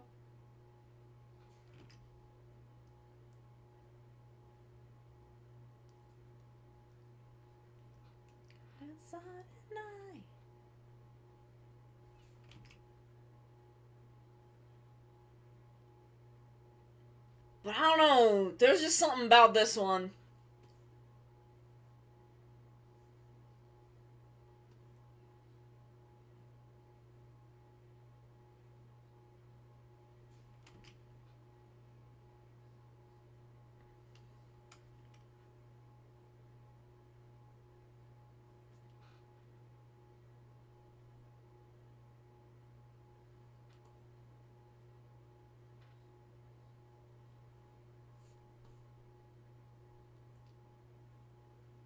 Okay, I think that's all the parts that need to be perfectly symmetrical.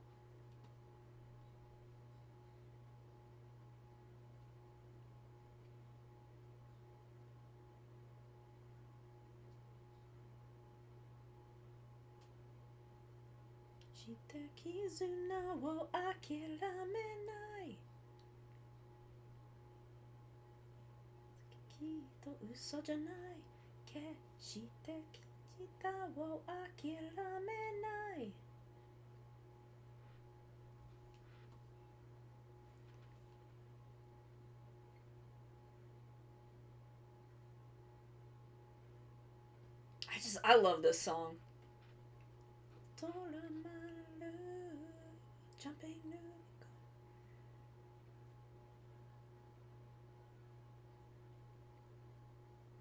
I just also really love Rube.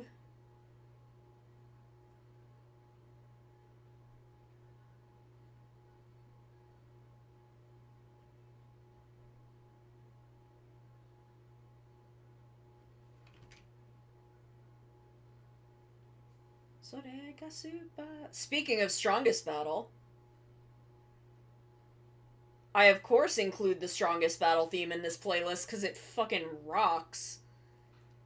And they should get Nobuhiro back to do openings more often. I was really hoping that this meant he was going to do the Ryu Soldier opening, but unfortunately he didn't.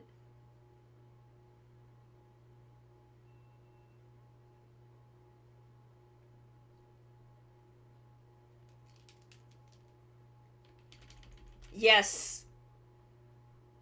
Our party is just a bunch of scrungly little guys. We are very, very scrungly. Oh, is it? Damn. Hold on. Super Sentai. Boop-a-doo. Exit. That lasted a while, though. That held out for a while before it got crunchy.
Sentai. God, I would love if they did a fucking second strongest battle.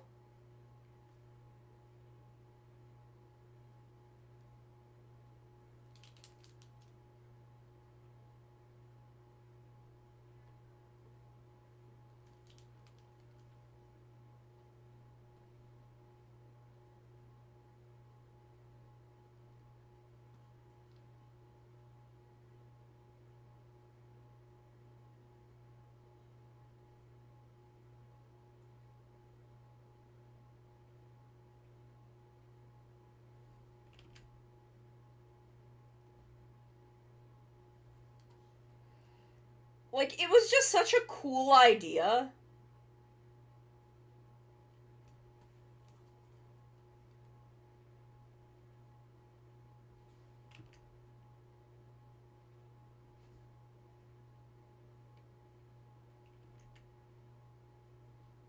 Sorega Super Sentai.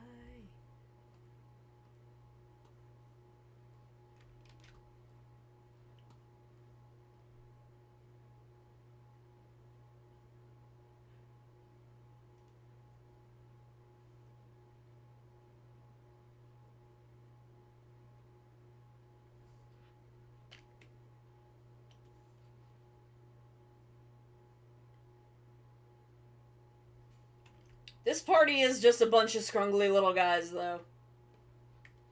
And I do love them. I do love my funky little dudes.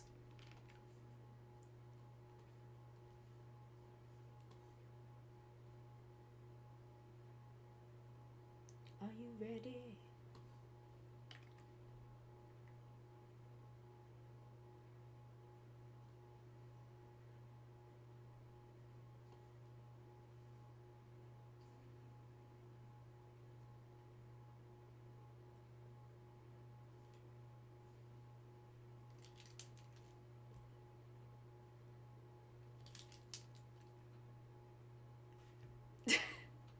Hyla!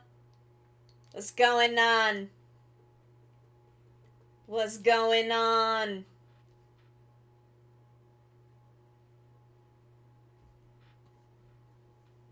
I'm drawing some little dudes. I have mixed opinions on Zio.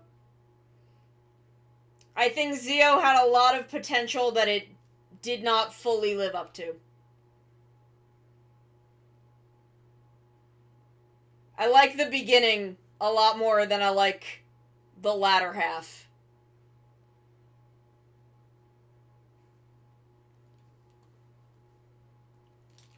I do like this song, though. This song has quite grown on me. Give yourself for the quarter.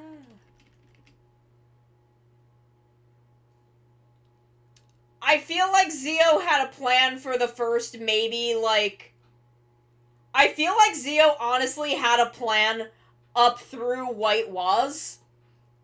And then, when White Waz didn't work out, they didn't know how to recover from that.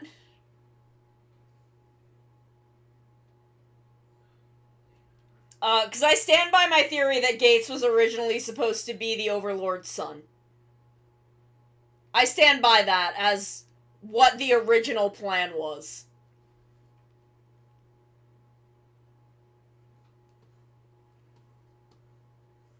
I remain convinced.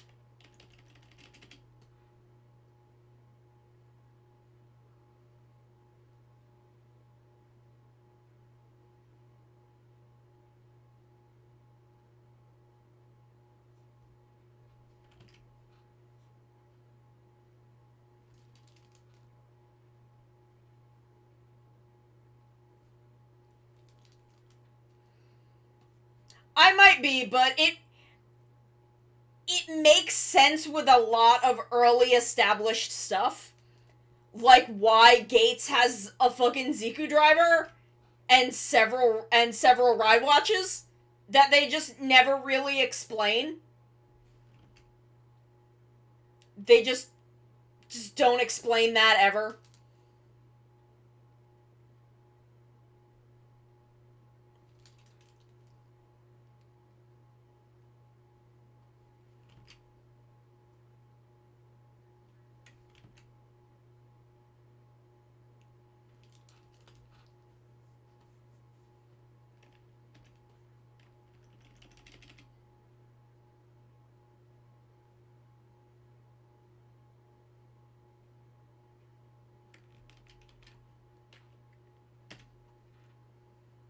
Like, I don't know, maybe I am giving them too much credit, but it feels like it explains things that need to be explained, but were otherwise not explained.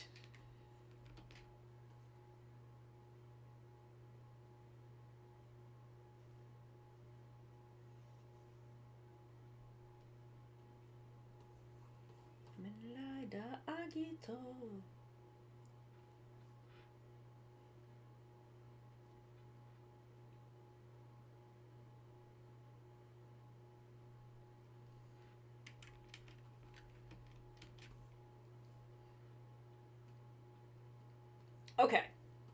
Line art done. Purple hat. This is such a good goddamn medley.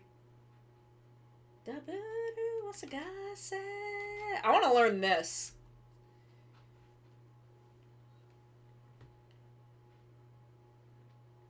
I think there were some good ideas in early Zio that they just didn't know how to expand upon.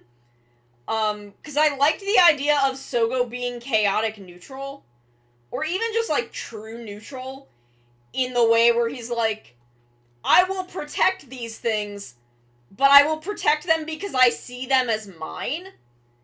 And I think that was a really fascinating idea that went nowhere.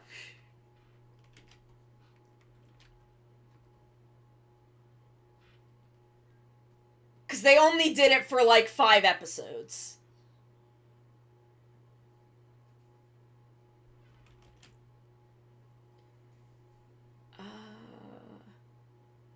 Red. Okay, so the cloak then is red. Damn, Cloud is wearing, like, a whole goddamn rainbow.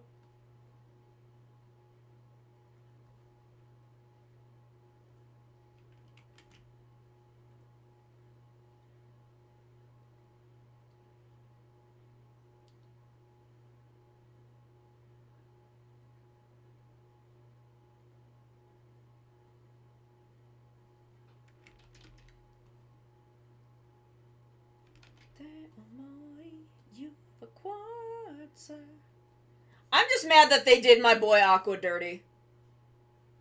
I'm still not over that.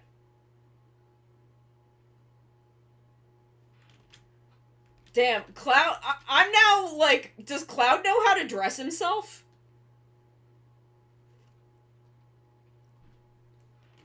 I don't think Cloud knows how to dress himself.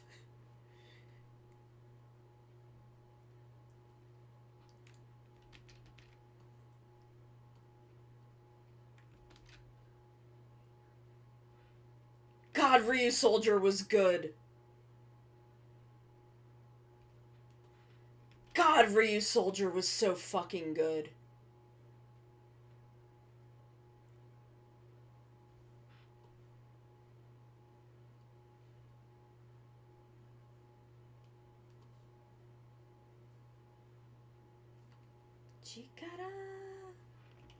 Ryu Soldier was so... I would rather talk about Ryu Soldier. Honestly. Like, what a show.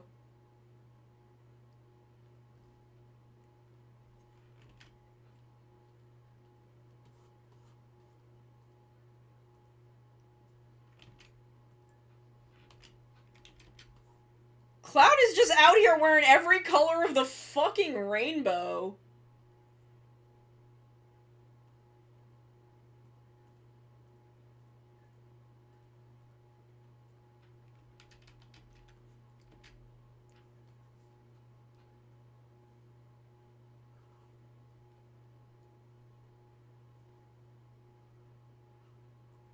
keep them all. It shouldn't. It should not have been that good. Like, Ryusoulger... Like, there's nothing inherently wrong with the premise, Haimaru, but it's so much better than the sum of its parts.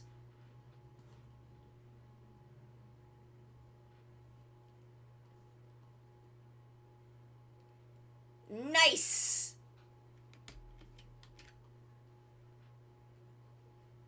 I have learned today that one of my D&D party members does not know how to fucking dress himself because he's out here wearing just the entire goddamn rainbow.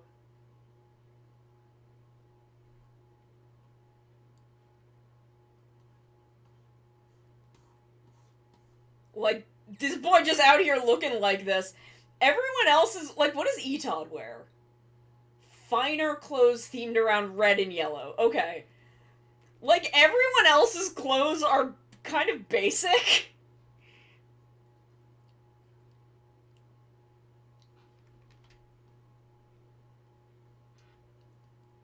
I mean, like, not so much the one about, like, every time he does a good thing, it's proof that he's evil. That's not really a thing in Ryusoulger. But... oh yeah, it drops plots left and right. It brings things up and then is just, like, not gonna bother with them. It half-asses a lot of its plots. But the cast is so goddamn strong. Like, the cast is so incredibly strong that it just is so much better than the sum of its parts. Zio has some really good legacy content, but I don't know if any of the actual plot in Zio is something I would call incredible. Anyway, I would rather talk about Ryusoulger. I am baffled by the Ryusoul tribe having fucking spaceships. That makes no fucking sense. And they discuss it only in a movie. That just this ancient race did manage space travel. And sentient armor.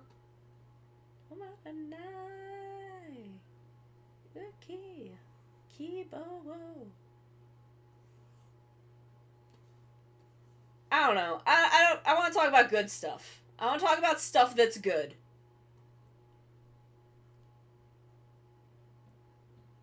Oh yeah, the Hibiki tribute is one of the best episodes of that show. So is Blade, even though they don't let them hug. Even though they don't let those two men hug.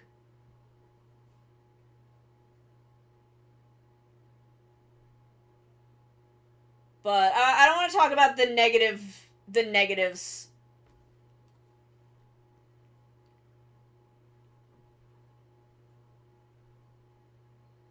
I would rather talk about shows I like and why I like them.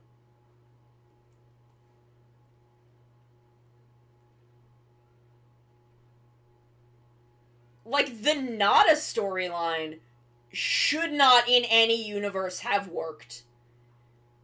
But damn if that boy just didn't bring it. Like, just brought the whole of everything.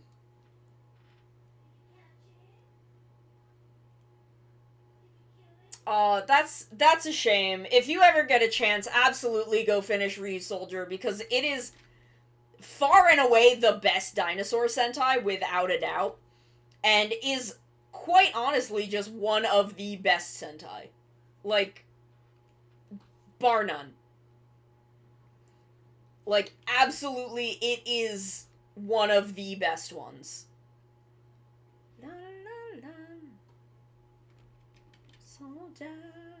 Like, I've said this before, and I'll say it again.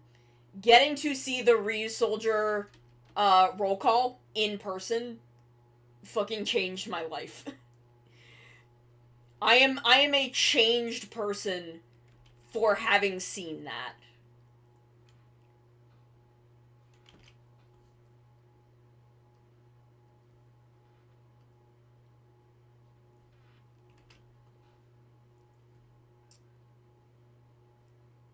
Kiboa.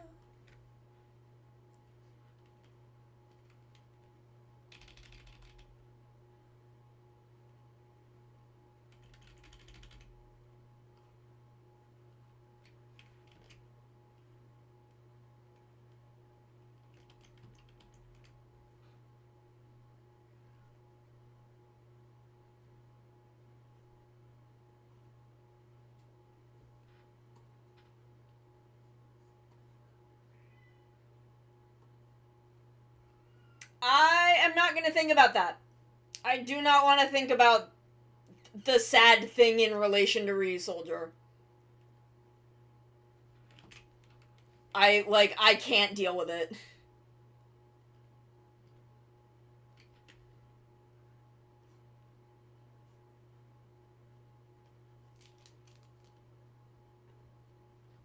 Like, just... Oh my god. The fucking tweets that Kishida Tatsuya made are what, like, did me in.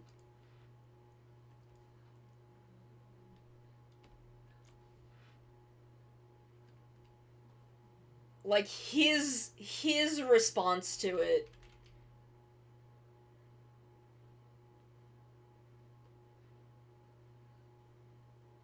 That I don't feel it's right.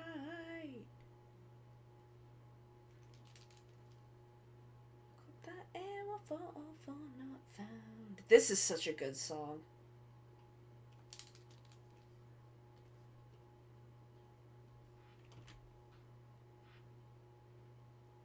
Well, I'm glad that she's doing better.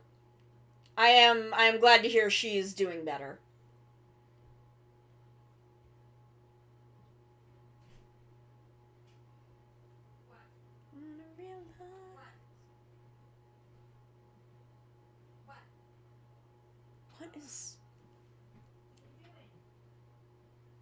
What is going on?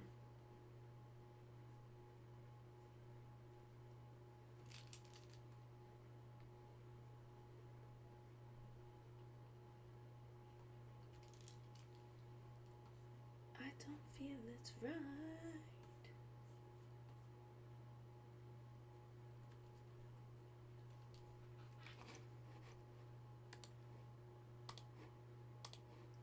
Zero one.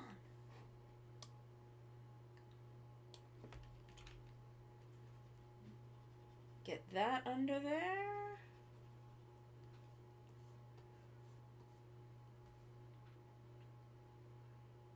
And then we'll give him a little dark gray nosy.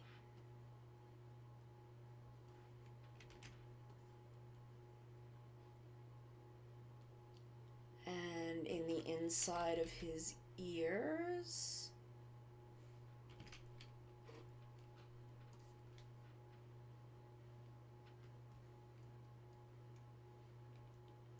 Oh, I should make some echidna gifs. I have screen capped pretty much every frame of the episode that she's in, but I don't have any gifs. I don't have any gifs. I should do that.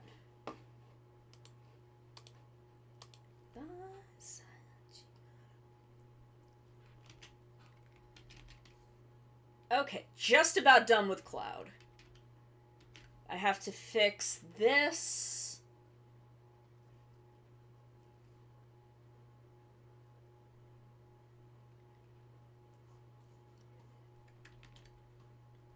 And then the feather.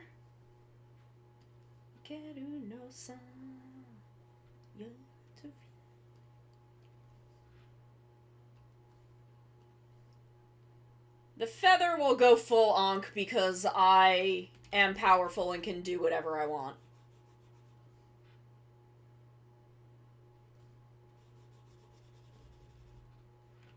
There we go. And eyes. Blue like the sea. So we'll move that a little more into blue. There we go.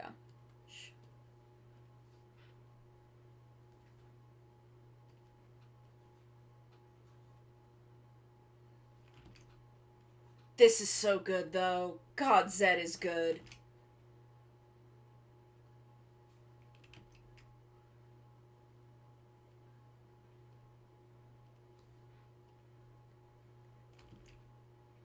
What fucking layer are the... There we go. God, Zed really is, like, the perfect Ultraman show.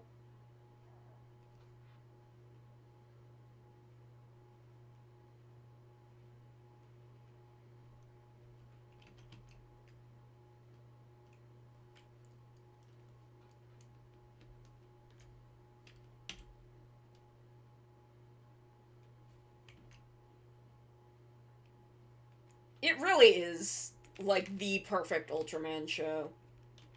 And there's Cloud!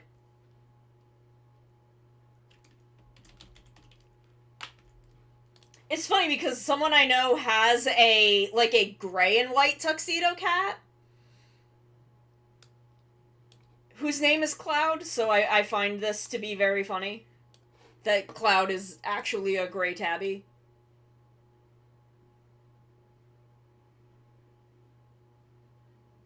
Oh, I forgot to put, like, scales on Oro.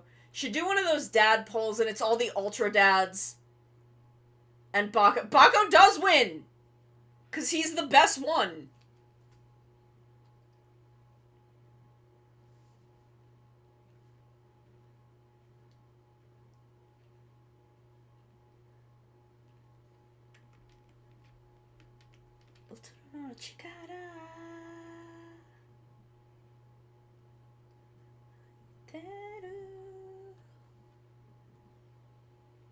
Okay, so I just kind of, like,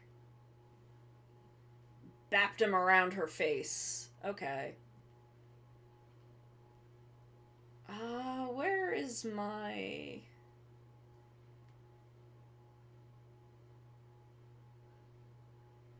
Let's see. Effect? I don't think it'd be under effect. Maybe natural? Feathers...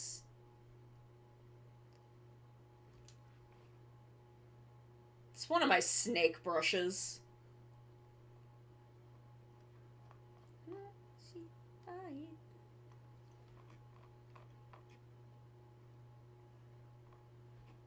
Skin reptile? I don't think it's this.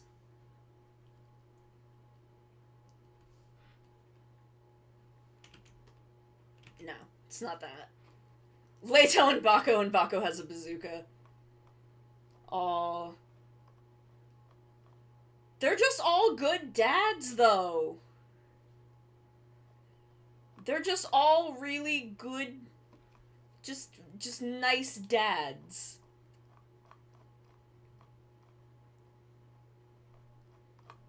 Just a bunch of good little dads.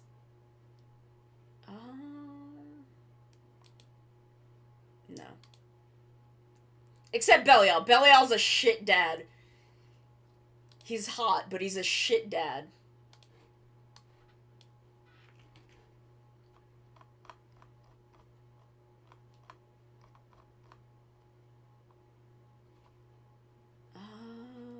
Environment? I don't think that's correct. No. Hair highlights. Shouldn't be under chains, no. I feel like it would have to be under patterns. Or, natural. God, I can't wait to get to watch Hikari. I can't wait to get to see Mabius and just get to see him do things. What the fuck is this brush?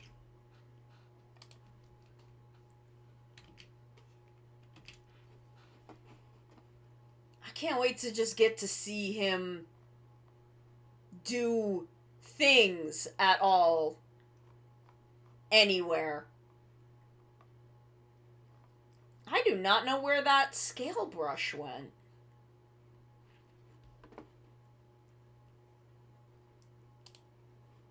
Can I, like... brush shape? I want it to be, like, triangular.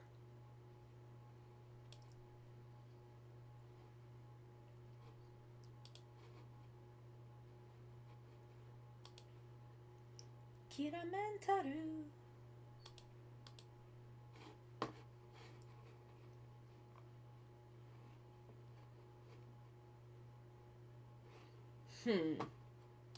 Time to go into Clip Studio.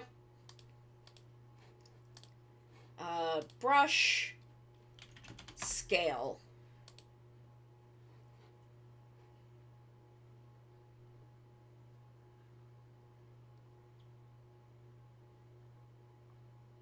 See, everything is too detailed of a scale. I just want, like, a loose,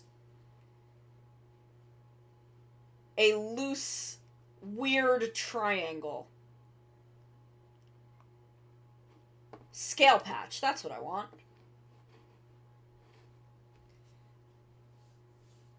Yeah, no, Jeed... Okay, here's the thing about Jeed, is that Belial is so bad of a dad that everyone else in that show becomes an incredible dad. Because he has sucked all of the bad dad into himself. He has consumed it. He has consumed the bad dad all for himself. So that everyone else may be the good dad. Delete subtool. I put it in the wrong spot.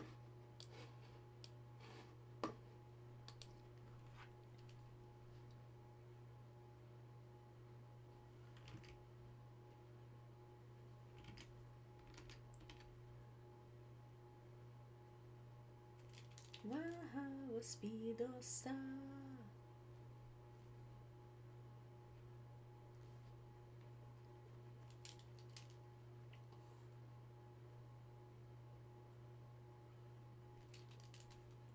Okay, so this is basically exactly what I want.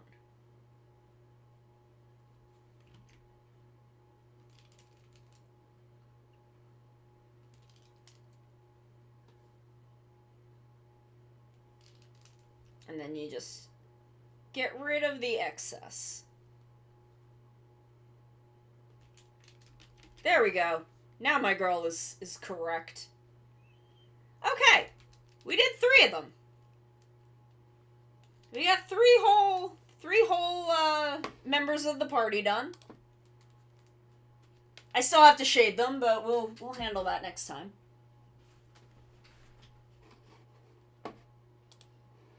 So we've still got 2 more. 2 more to do.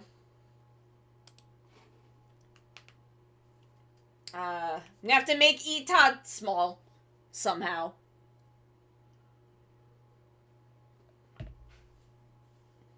I may keep his, like, head size the same and just, like, make his body, like, half the size. But look at them! I'm so happy. Oh, I do gotta get honey in there. Okay. I gotta do a little bear. Okay, so technically we had... That should be easy enough.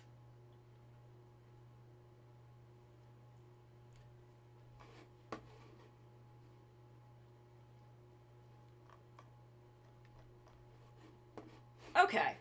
Let me look at my buttons. Rem is on!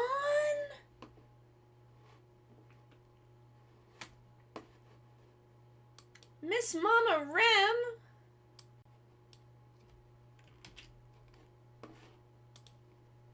Okay. We are gonna raid Mama Remedy. So, y'all hang in there. But I'm gonna go to my end screen so we can raid. I will see you all on Sunday.